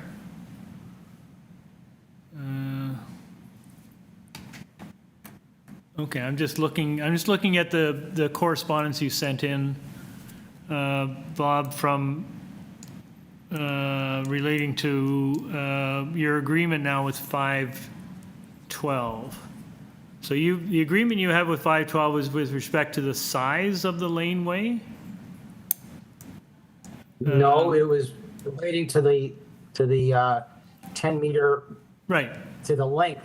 To the size of the laneways and its juxtaposition. So I thought I read earlier that it was also including something to a screening, but now that I'm reading it again, I don't see that. That's correct. Okay. And I believe, if you blow up the roof plan, I believe that we're actually showing a rooftop, a screen in that area adjacent to 512. I don't know if you can blow that up or not, but yeah, I did notice that. Yes. So that was, again, that's all part and parcel of our discussions with them, and we were proposing that from day one. They didn't have to ask for that. That's all I wanted. Yeah. And so so is there a barrier between the rooftop deck and the green roof? There'd be a fence along there. We haven't noted on that, but there would clearly be a fence along there. Yeah. So I think we just wanted to make sure that the rooftop deck is limited to what you're showing on your plan. So, we may tie it to the plan if that works for you. Yeah, you can. Again, we have to make revisions to these drawings, but based on the setback change, but. Based on the fact that we have to revise the drawing based on the setback from the lane, if it's possible to make that condition specific to the westerly. We could say that the roof deck and screening of the deck are to be as shown on this drawing, and then you're not going to change that portion of the drawing, are you? No. Okay. No. Okay, do we have a motion? Yes, Larry. Darren wanted to, sure. Chair, I thought this was quite a good proposal, actually. And I think as the agent has noted, this is the location of this site adjacent to a park really affords an opportunity to have this kind of a design. And with a small rooftop deck overlooking the park, I think that's quite appropriate. There shouldn't be any overlook issues, and I really don't think there's any noise issues either. So in this instance, a small rooftop deck would appear appropriate. I was pleased to see the reduction in size and the reduction in the number of variances. That actually makes it a little easier on us, and good to see there's an agreement with what appears to be the only neighbor involved. I note that the church located in behind did make reference to some concerns over construction issues, but that will be dealt with as part of that process. So I think this is a supportable application. I'm happy to move approval. I think we will not include the planning condition because that we talked about that already with respect to the screening. Do we need to include the transportation? We'll include the transportation condition. And the condition about tying it to the plan. And thank you, Carl. And we will have a condition that tying the rooftop deck to the portion of the drawing. Do we have to cite the number? I think it was the site plan. Was it the site plan? And I'll get it for you. Here. Through the chair, you can either use the roof plan drawing, but you'll have to state that drawing, which one it is. Yeah. I think that's the one we were looking at, right? The rooftop? Yeah. Rooftop, yeah. So if we have the number for it? There it is. Something 04. It's SK04, roof plan. Okay, the roof plan SK04. Okay, do we have a seconder? Carl, all in favor? Have your approval. Thank you, sir.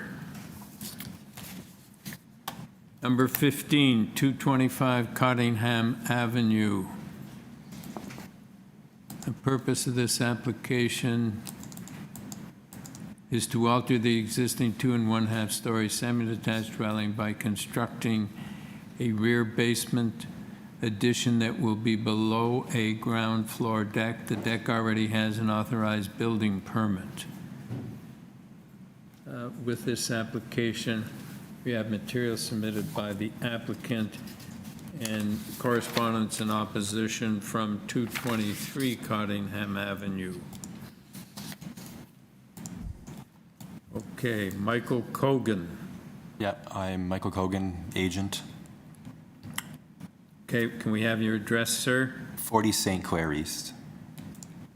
Okay, there's opposition. Looks very straightforward, but there is opposition, so you better give us a short presentation, please. I'll be as brief as possible. The proposed addition is to accommodate a growing family and acknowledge a work-from-home environment. Both parents require small home offices, the 3 children need an area to play, and the associated storage. The proposal is for a below-grade addition within the footprint of the existing deck that was built with a permit. And early discussions that I had with the client on how to approach the need for growth with minimal impact was for a basement addition, and it's not necessarily ideal for the owners, the homeowners, but it doesn't increase density, it doesn't increase height, and it doesn't increase the massing. So they sort of thought that this would probably be the most sensitive approach. There's only one variance, and it's for building depth, not building length. It's a bit technical or idiosyncratic, but we are here to discuss building depth, not length. I have read the letter of objection and understand the concern from Mr. Lawrence about a tree, and I hope that the 2 parties can come to an arrangement. And I don't know the details of the conversations that they've had, the neighbors, and I'm sympathetic to his concerns, but I really want to make it clear that this tree is not a protected tree under the municipal code, Chapter 813, or the tree protection policy and specifications. And I can, if you'd like, I can just pass this around just so that we're all clear on this and make sure my understanding is correct.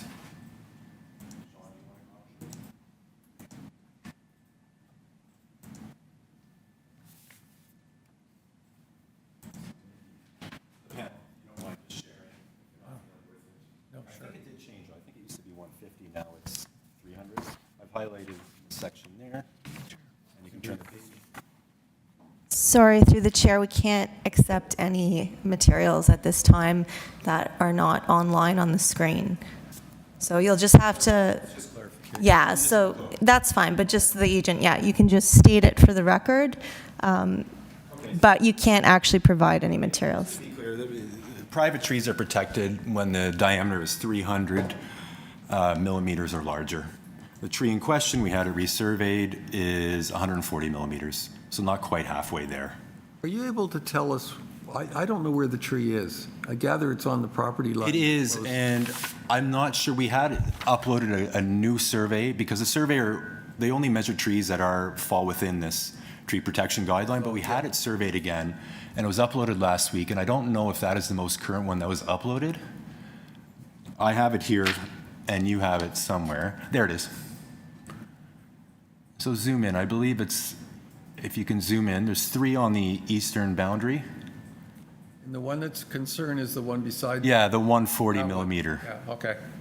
You also submitted some photos. Are any of those trees in the photos here? No, our trees would have been the ones, actually, you know what? The client would have uploaded photos a long time ago, and Sean has submitted photos, so I'm not sure which photos we're looking at. Oh, okay. That's at the backyard. And that's the neighbor to the west. Right. But there's no photo of the tree that, No, the tree in question, no. But Sean, I believe, has photos. okay? Mr. Lawrence, sorry. Again, so a tree that is not protected, I'm not sure if it should really have impact or force an amendment of a minor variance request. I think this is a neighbor issue, and it's an unfortunate situation, and I really hope it can be worked out in a civil manner, and I think there are ways that can help mitigate any damage to the tree. But I think that this minor variance, technical, idiosyncratic, I think it does meet the four tests under the Planning Act. Again, this is the most sensitive way the client could imagine adding some square footage without increasing massing, density, and it's more stable for the neighborhood and the streetscape. Okay, thank you, sir. Sean Lawrence?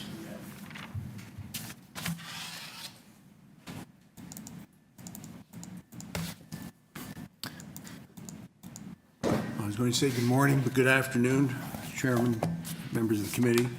My name is Sean Lawrence. I am, my wife Esther Shipman, who is also here with me, are the owners and residents of 223 Cottingham Street, which is the property to the immediate east of this and is also attached to 225. I've submitted a letter to the committee, which I'm going to take it as read, take it that you've all read, so I'm not going to waste your time by walking you through that again. And as Mr. Cogan stated, our concern here is the protection of this tree in our garden. Perhaps I submitted some materials. Perhaps we could go to those. I submitted them for. There were, I believe, 4 or 5 slides. Not these. There's a package that I submitted separately. Here we are. So if you could go to the first image in there, please. Keep up, more up. So, okay, wait a minute. No, sorry, we're looking at the wrong thing. There were some images and a marked up site plan that I submitted. Through the chair, what date did you submit that? They were sent yesterday, and I had a confirmation that they were received, and they're posted on the website. There, Okay. that's the first of them. Late materials. Thank you. Thank you. So here's this is the situation here looking out of my rear kitchen door. And what I have is a series of columnar oaks that are planted in the garden. They were planted in 2012. It's actually described on the revised survey as a bush, but the top of that tree is at eye level from the third floor of my house. It's about a 30-foot high tree. As I say, our concern is that the proposed addition will cause issues with the roots of this. Maybe if you could go to the second slide, please.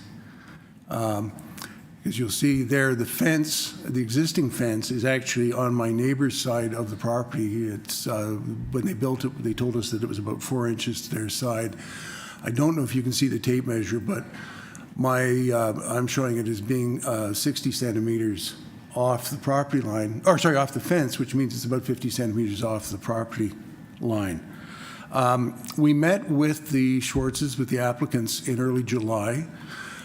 They verbally agreed with us that they would be prepared to move the east wall and foundation of their proposed addition to provide a 1.2 meter setback from this tree. And I've been trying since to get written confirmation of that. I usually find myself on the other side of the table on these. I'm a partner with Cone Partnership Architects in Toronto, so I'm usually working in the role that Mr. Cogan is in his presentation. And frankly, I try and meet with neighbors and come to some sort of agreement with them. That's not happened in this case, and to be honest and to be frank, we've had several issues regarding the Schwartz's lack of consideration for our property. I'm in the process of replacing 6 cedars at the front of my house that have been killed by having ice and snow thrown on them through the winter, and I also am doing some repair work to my front brickwork, which has been caused by damage caused by the applicant. So I'm anxious that we do not just simply, or you as a committee do not approve this variance without some degree of comfort that a setback from the common property line would be catered to. So I really, as I say, our request is quite simple, which is that if the committee is minded to approve the application, we would ask that a setback from the tree on our side of the property be provided as part of the approval. How much setback did you want, sir? Well, I'd like 1.2 meters from the tree, which I actually measured the caliper size of the trunk is slightly smaller than the surveyor came up with. Actually, there is a marked up site plan which is the final slide in there that I had of the information that I sent through. There we are. If you can blow that up. And so what I'm asking for, once it arrives, there we are. You can see I've hatched the tree protection zone. I'm asking for a setback of 70 centimeters from the property line to provide the 1.2 meters tree protection around the tree. So is your concern the root ball or the tree entirely, or Well, what's frankly, your concern? it's both, but it's primarily the root ball. I mean, there is a deck there now, which is Yeah. supported on posts. So whether I like that or not, it's there and it's existing. So I'm concerned about excavation that close to the tree, and the fact that I have a almost 11-year-old tree in a property my wife and I have lived in for over almost 20 years. Right. We'd have to go back and start again. I want to protect the tree. But there is no requirement, it doesn't appear, for variance for setback for their extension of their basement. Well, I'm a little puzzled as to why the city provides a figure for a setback to a tree when they're saying that it's not protected, because there is in a table in the tree protection guidelines for privately owned trees, there is a setback of 1.2 meters, and that's what I based it on. Yeah, but this isn't a protected tree, as I understand it. No, I understand that. I'm saying, though, if I was working to the city's standard, that's what I've applied to this specific. Okay, thank you, sir. Mr. Cogan?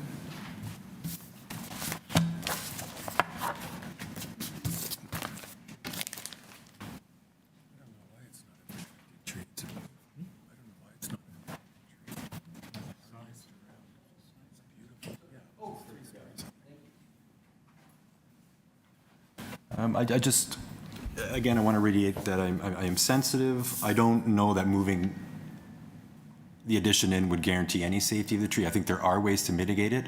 But again, I think this is a neighbor issue. This is not a committee issue. I can read to you verbatim from, just so we're clear that this is not a protected tree, because I want to make that, I don't want to base any committee decision based on something that is not necessarily applicable. This right here, it has the figure in the footnote at 30 centimeters, 300 millimeters, is where diameter of a tree at which qualify for protection under the private tree bylaw. And the municipal code says the same thing, that the permit to injure, destroy, et cetera, is 30 centimeters or more, and it's measured at 1.4 meters from the ground, and it's a diameter. So, Mr. Cogan, my question to you is, what is the big deal here about 1.2 meter setback from the tree, in order to preserve a relationship? The relationship between the two, I'm not going to discuss. It doesn't seem to be good. I don't think moving it in 1.2 meters, which is not even the correct one, I don't believe, guarantees, it would actually have to be 1.8 if you followed the non-applicable chart. I don't think that guarantees the safety of this tree. Regardless, I think there are ways to mitigate it, and I think an arborist will speak to that when the time is appropriate. I suggest hand digging. There are methods of construction that are far more effective than just moving it in and chopping straight down. I don't know. If they want to work it out and there's underpinning involved too, they can come to an arrangement.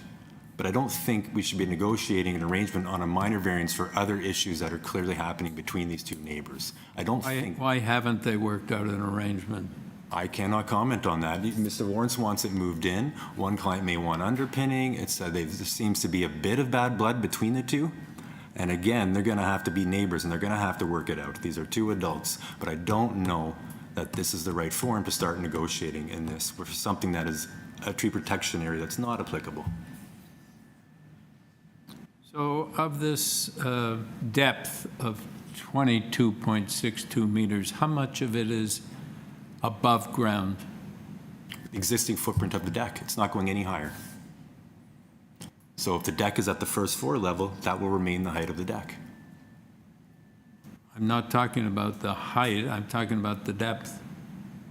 The variance? Yeah. It's the entire deck, so whatever that is. And it's not building length, it's only deck. So I don't have my drawings, I can't read it, but whatever that says on the site plan, you'll see it's about 16 feet, I believe. So the house is 16 feet, and then there's the meter, the deck, which is about 6.62 meters? The deck, existing deck is 16 feet, and that's the footprint of the addition. So whatever there now, when it's done, you will not notice a physical difference.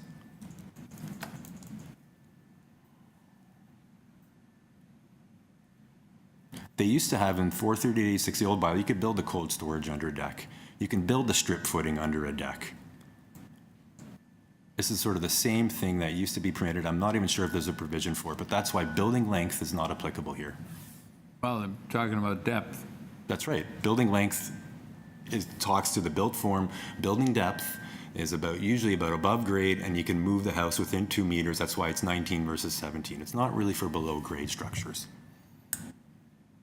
So are you guys, is your proposal, the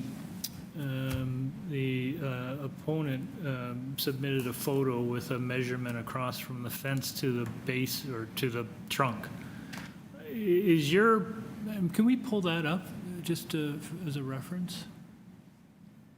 That's it. No, it had the one with the tape measure that was actually measuring. Yeah, that one. So that fence is there. I thought I heard you say it's actually, it's on their property. About 4 inches in, it's not straight. So are you removing that fence and moving? The fence will be removed and then put back.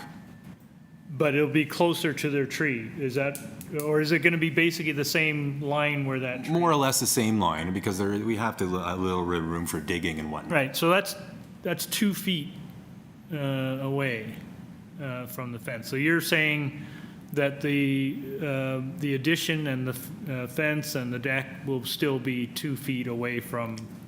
Yeah, relatively, it would be 2 feet, give or take. We're talking inches here. Okay.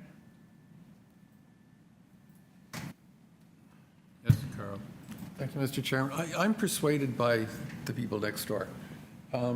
It's unfortunate that this is not a protected tree, but I frankly don't care. It's a beautiful tree, and it's a wonderful species, and they take a long time to grow. I don't see any reason why this panel or any other panel would approve the destruction of a tree like that if there's an alternative. And it seems to me that your neighbor has come up with one alternative, which is to provide if I've got it right, 70 centimeter setback from the trunk of the tree to wherever your construction is taking place underground. Because the deck, I can understand, can go around and it could be on piles. Your site plan doesn't indicate any severe restriction to you pulling back your addition to allow for that setback. If you were on a different site and there was no room to move, then I would be persuaded that you had some problems. But I don't see why you can't accommodate the request of your neighbor. And I, at this point, I would be voting in favor of that.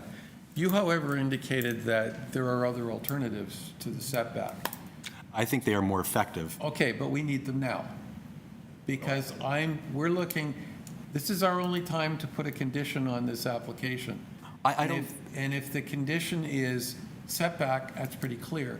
If there's another alternative, I'm open to that, but what is it? Hand digging, I believe, is the most effective, and any arborist will tell you that. If you move it back 700, we can go straight down and you're going to cut any roots. Okay. Hand digging, you can maneuver the roots, you can push them out of the way. You cannot hand dig right now until you're ready to actually construct this. So why don't we defer this so your clients and Mr. Lawrence can work this out? That's... I mean, I don't understand. Mr. Lawrence says he spoke to Mr. and Mrs. Schwartz, and they said, yeah, we'll get back to you, and they never did. Why not? I'm sort of caught in the middle because I hear two sides of that story. And it seems to me that these neighbors don't see eye to eye. And that's Okay, if they don't see eye to eye, though, you want an addition, they want the tree to be preserved. There are, by all accounts, there are ways of doing that. There are. Why can't you guys go away, bury the hatchet, and come up with some plausible way of saving the tree and still providing your addition? I think the chairman's right. I think we should defer it for you guys to come to some agreement. I'm persuaded by your neighbor's argument. I'm also persuaded by your argument, and I would like to say that the idea of constructing underground underneath a deck, I think, is a very clever idea and is doing many things to reduce the impact of this construction. But I'm sympathetic to, that's a gorgeous tree. I hear you. I'm not sure. I mean, I planted trees in my yard. I definitely did not put them on the boundary or that close also. Because decks can be built with strip footings as well, and I advise many clients to put in a strip footing now to keep raccoons out and skunks.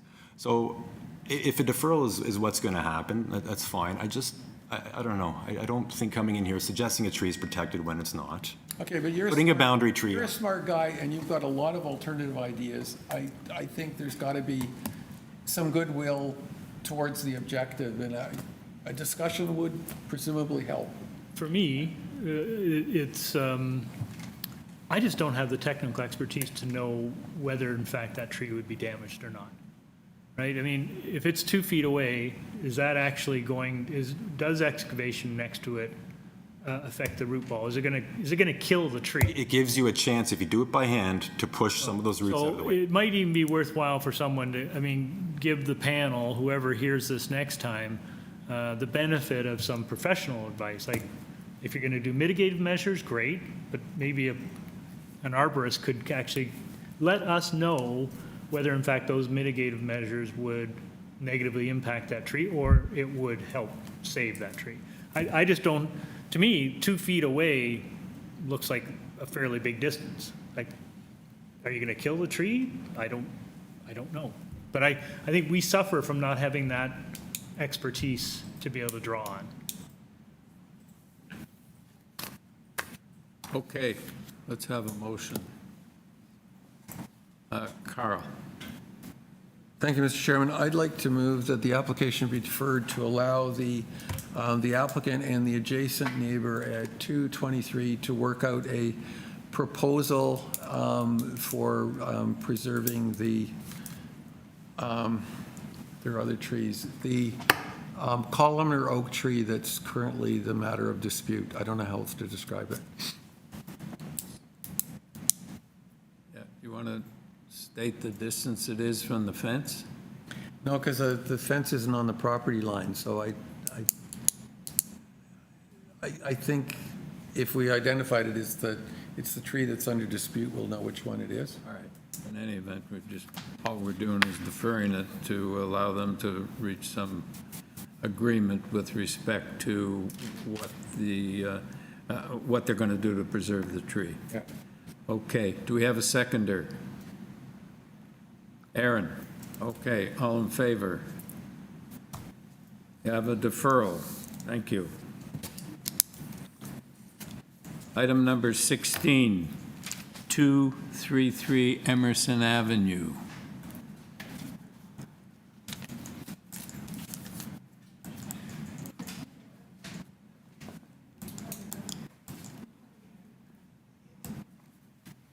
The purpose of this application is to alter the existing two-story townhouse dwelling by constructing a front basement walkout and a front covered porch. With this application, we have material submitted by the applicant and a report from Urban Forestry.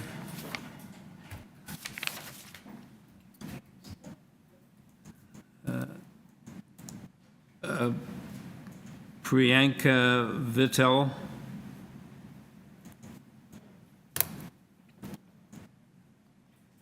Hello, can you hear me? Yes, we can. Great. Can we have your name and address, please? Yes. Yes, Priyanka Vitel at 233 Emerson Avenue.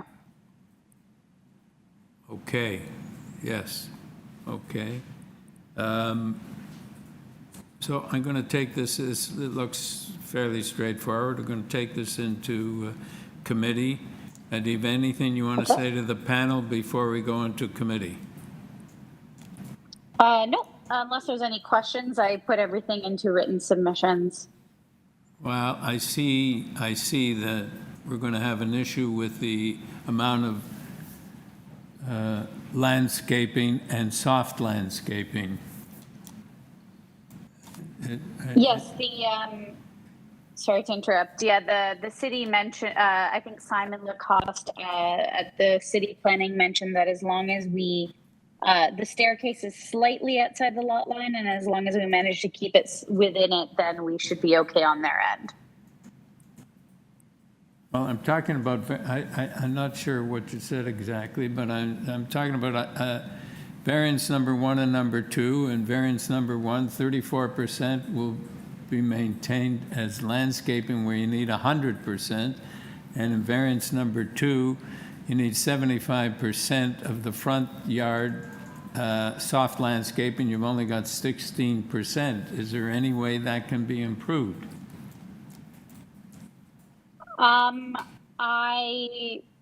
At this point in time, I mean, just so I can understand, is that I understand the house to be on the lot line, and in front of it, which I believe belongs to the city, is soft landscaping. So my understanding right now, compared to what it is and what the proposal is, it doesn't actually remove much of the landscaping.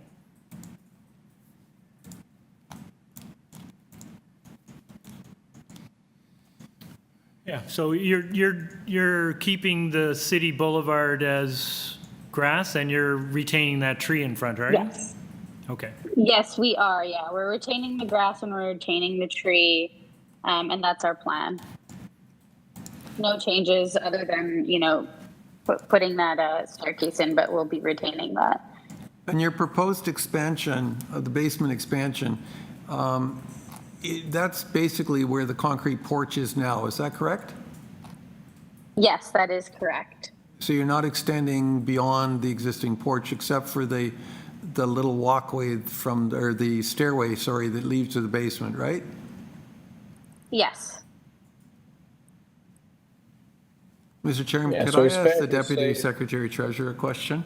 Yes, go ahead. Is it possible for us to put a condition on, I think the mitigating circumstance is the point that Larry alluded to, that although the landscaping on the private property is really, in numbers, really poor, there doesn't seem to be, it's not out of keeping with the other properties.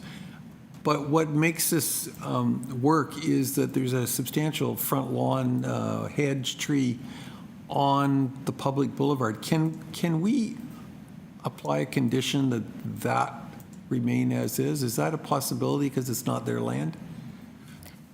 Through the chair, no, we can't put a condition on public boulevard.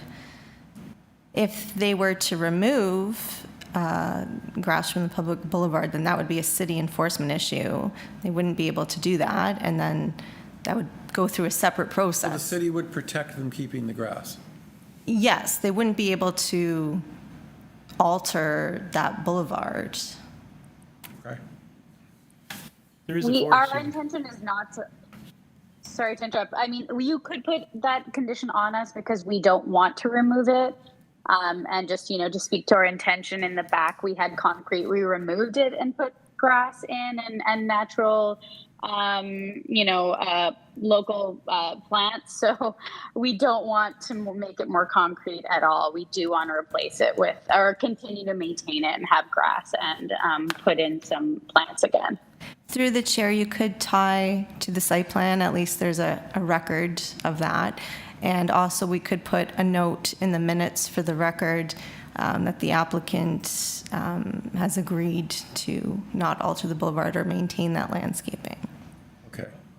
I don't We're happy also to put in something in if enforcement wants to review it subsequent to the construction to ensure that we're complying. Because, yeah, anyway, that's our intention, to maintain it. It's up, there's already a bylaw that says you can't do this, and the city is going to enforce it. I think there's no reason. I mean, we don't want to step on the city's foot. I also note that there is a forestry condition for that tree. If they were planning to do anything to it, they would need approval of it anyway. So I think the tree's protected. Yeah. So I would agree with the chair. I think you're probably fine. Yeah. Okay. Okay. And we don't want to put down anything we can't enforce, or that's unenforceable. Doesn't relate to us as a committee. All right, so do we have a motion? Aaron. Aaron, do you have a motion? Oh yeah, I was going to suggest that with the boulevard, it is going to be protected by the city anyway. So I will prepare a motion to support this application tied to the plans, and want to add a note that the applicant is willing to maintain the existing condition or improve it with the landscape. And forestry condition number 1. Forestry condition number 1, correct. And through the chair, is that tied to the site plan or the full set of drawings? Can you clarify? Let's do the full set of drawings, please, because the deck has implication to the existing concrete container. Okay, Carl, you second that. All in favor? Have your approval. Thank you. Number 17, 1001 Greenwood Avenue.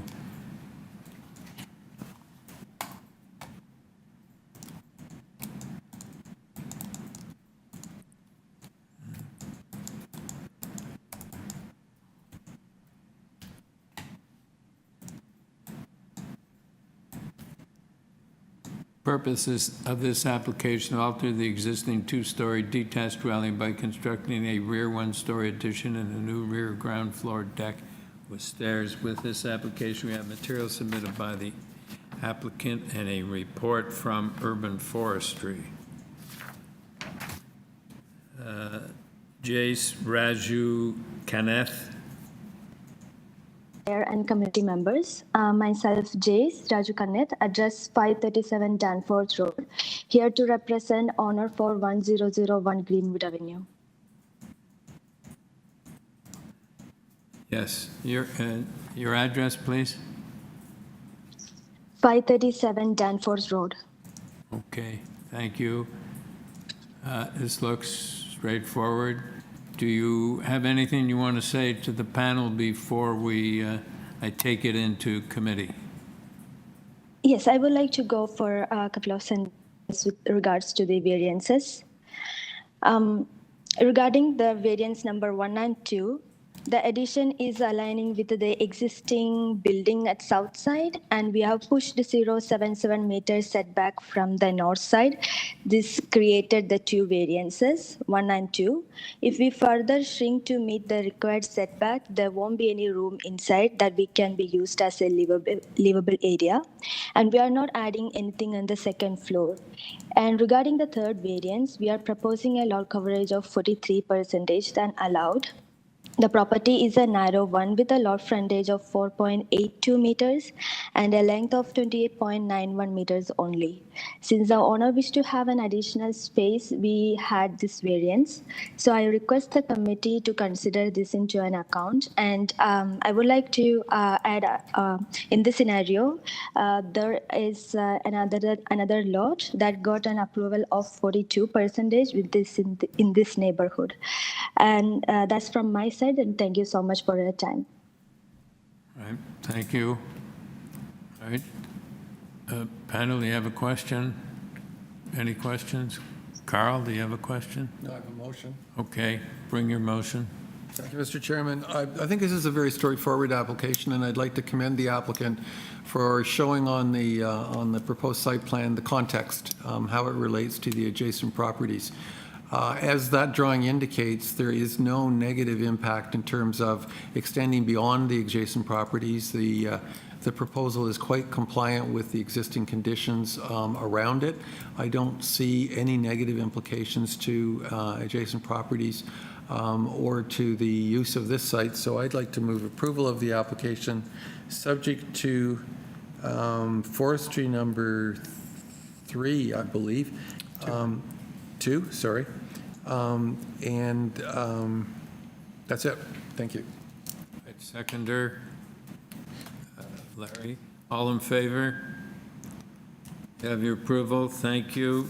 Number 18, 494 Crawford Street. The purpose of the application is to construct a new 4-story detached dwelling with a front first-story walkout, a second-story front porch, a rear second-story deck, and a front fourth-story terrace.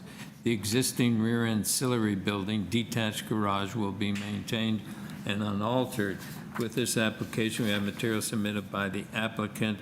We have correspondence from transportation, engineering, staff reports from urban forestry and community planning, 2 form letters in support from 488 Crawford and 264 Montrose.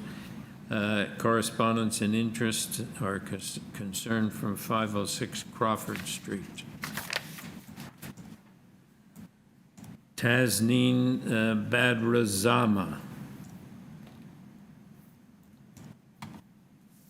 Good afternoon. My name is Tasneem Badruzama. I'm the agent of the owners. Our office address is 911 Davenport Road. Could you please speak a little louder? Oh, is this audible? Yeah, that's better. Perfect. Would you like me to proceed with the presentation? Well, I think you might explain. There's a lot of variances. There's no opposition, but there are a lot of variances. So perhaps you could just give us a very quick run through as to what's happening here. Sure. So I think the primary aspect of this project that I would like to note, which I think planning did as well in their report, is that the basement is considered the first floor due to its proximity to grade. If you pull up Z10, it's a side elevation. It shows the difference in grade between the front of the lot and the rear of the lot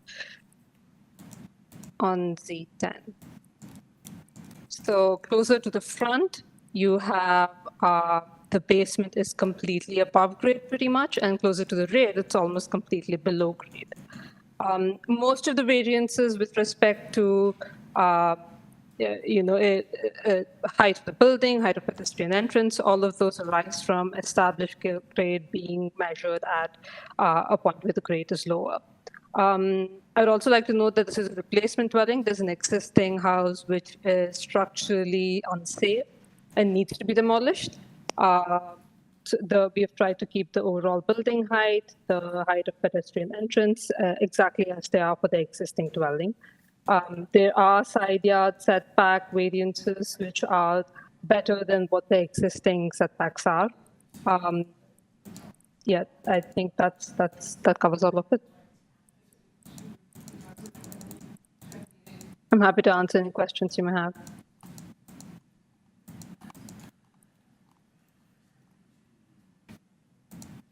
Carl? Thank you, Mr. Chairman.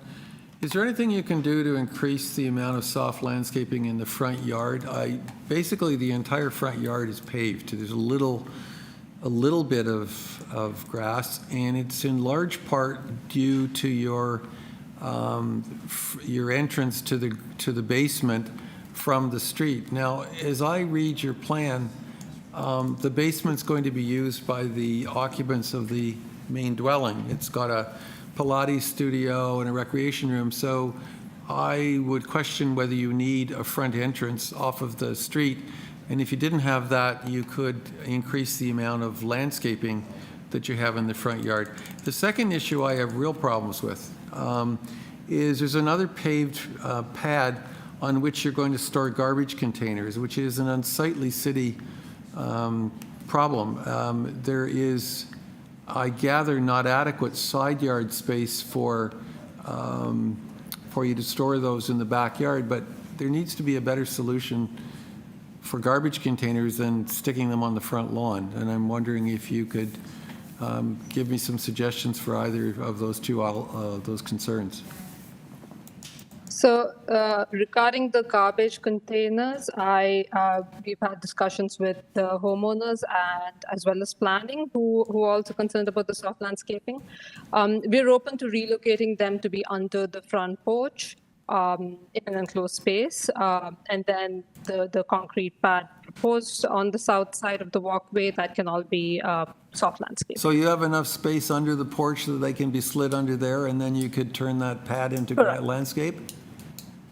Correct, yes. What would that do to your landscape number? So it increases it to 8.17 square meters. That's 37%. Okay, and what about the entrance, the front entrance to the basement? Can that not be moved to the back of the house? It's going to be too many steps to reach grade if we have a walkout at the back. We want to take advantage of the way the grade is and then kind of let in the light into the portion of the basement where you're going to be spending most of your time, the rec room, the Pilates studio. We're happy to have those walkways be permeable pavers. Okay, I still think that the front entrance to the basement is problematic, and I'm unable to support that.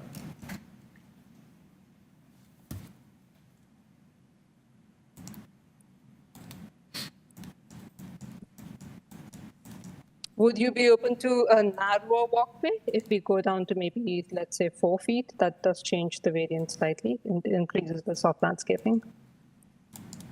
I'm sorry, I didn't understand what you said. Narrow. So if instead of, right now it's a 5 feet wide walkway, if we go down to, let's say, 4 feet, that increases the soft landscaping. I don't see the reason for it. I don't see why that can't go to the back of the house. I'm looking at the streetscape, the public domain here, and what you brought forward to the committee had garbage cans and paving and nothing else. I think the solution for the garbage cans is a good one, but I frankly don't see the need for the front entrance into the basement. It's not as though that's a secondary suite where you need to provide that access off the street. In my view, it could be just as easily accommodated at the back of the building. And the advantage to that would be a substantial increase in your landscaping. So accommodating it at the back would require, would reduce the soft landscaping in the rear yard. Yeah, it's either adding that soft landscaping to the front or the rear. So we've got more landscaping in the rear yard. But in the rear yard, you appear to comply, so that's correct. It doesn't sound like it's going to doesn't seem like it's going to take it down to something in the range of 27. So maybe you could get 50% in the front and 50% in the back. Not perfect, but better than it is right now.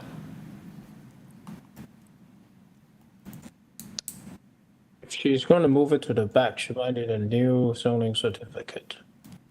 She might not have enough rear yard landscape by that time. Site plan. I think this is really unacceptable. Just look at, there are other front basement walkouts on the street. Yeah, but they're probably because it's a secondary suite. And I tend to agree with the applicant for this time, because if the staircase is going to be the same size, it's either taking out the landscape at the front or the back. And the front lawn also have a public boulevard landscape. So would it take up enough landscaping, we're going to end up in the back with the equivalent of 27? In other words, just changing the front for the back and makes no real difference to the overall soft landscape.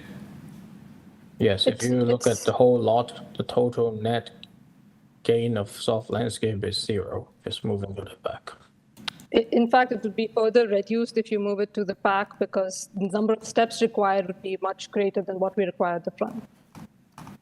Okay. From code, like to be code compliant? No, because the grade is much higher at the back, so the number of steps Oh, required to get up gotcha. from the basement to the grade would be more.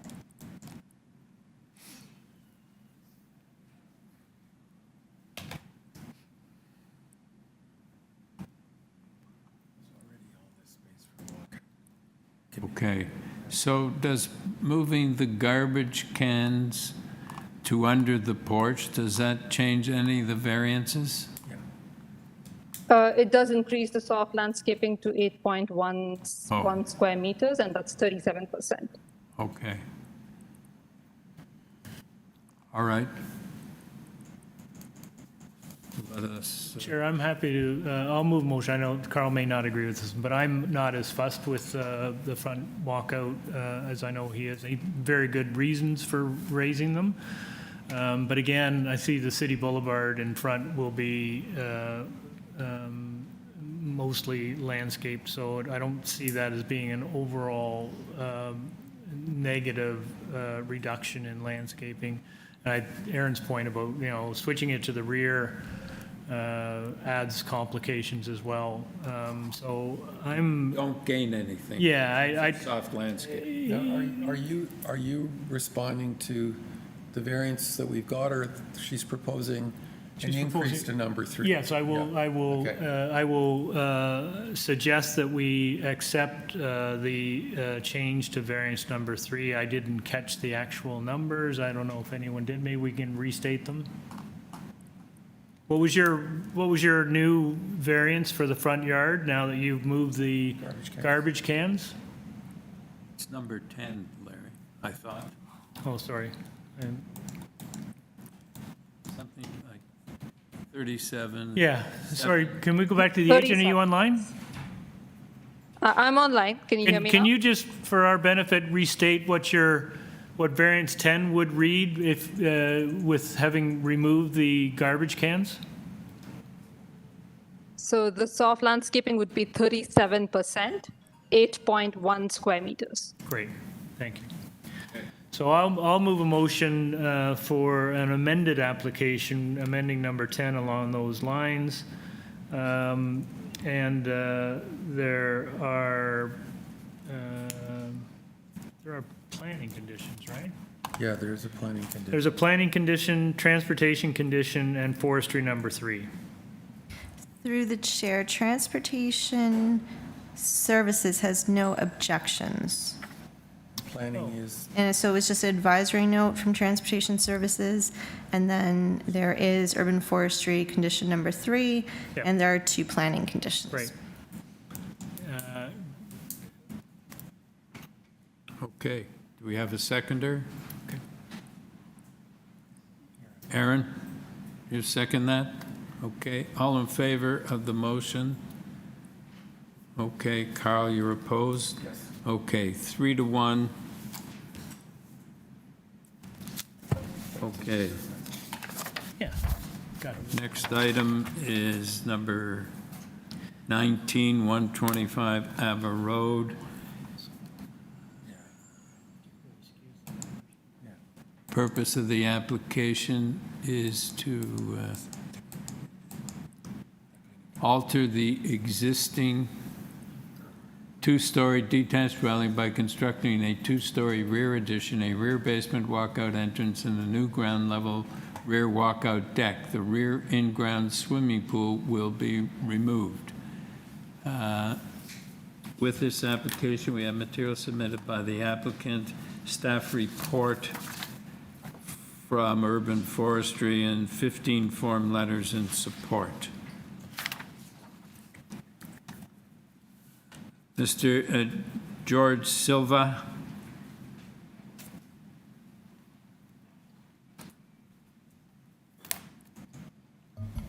George, you have been unmuted. Oh, hello. Yes. Good morning.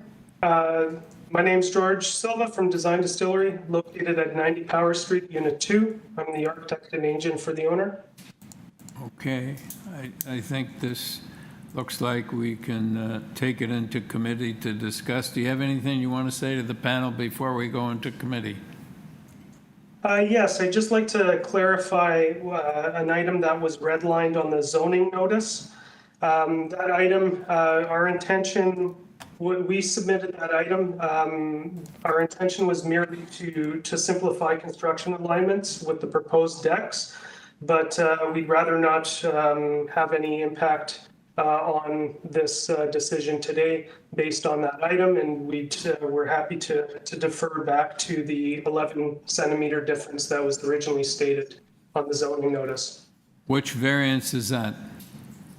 Variance number 5. Okay, so it reads, will be located 0.11 meters from the side east lot line. That's what you want? That's we'll accept that. Yes. Okay, thank you. All right. Panel, do you have any questions? Okay. Carl? Mr. Chairman, I was just going to compliment the applicant on the excellent outreach. That was extremely well done, and it's paid dividends because you've got an incredible amount of support. Having said that, I don't have any difficulty with the application. I think it's reasonable, and I think it's consistent with the area in which it finds itself. But I do think that the outreach work is really, really commendable, and you have my thanks for that. I'd like to move approval subject to forestry condition number 2. Okay, seconder, Larry? And just to add to that, the supporting material, presentation material was really good. It would be so nice if some others would submit that kind of material. It's very helpful. Yeah, absolutely. All in favor? You have your approval, sir. Thank you. That, according to my list of, that's the morning agenda. And it is now Are we doing 20 this afternoon then? 1:39 p.m. Yes, because it's on the 2 o'clock list, number 20. Oh. Perfect. It's in this, it's in with these other ones. It's listed as... Through the chair, it's listed for the afternoon items, so we have to stick to that schedule for public record. Okay. Okay, so we come back at 20 to 3? 1 hour? Yes. Okay.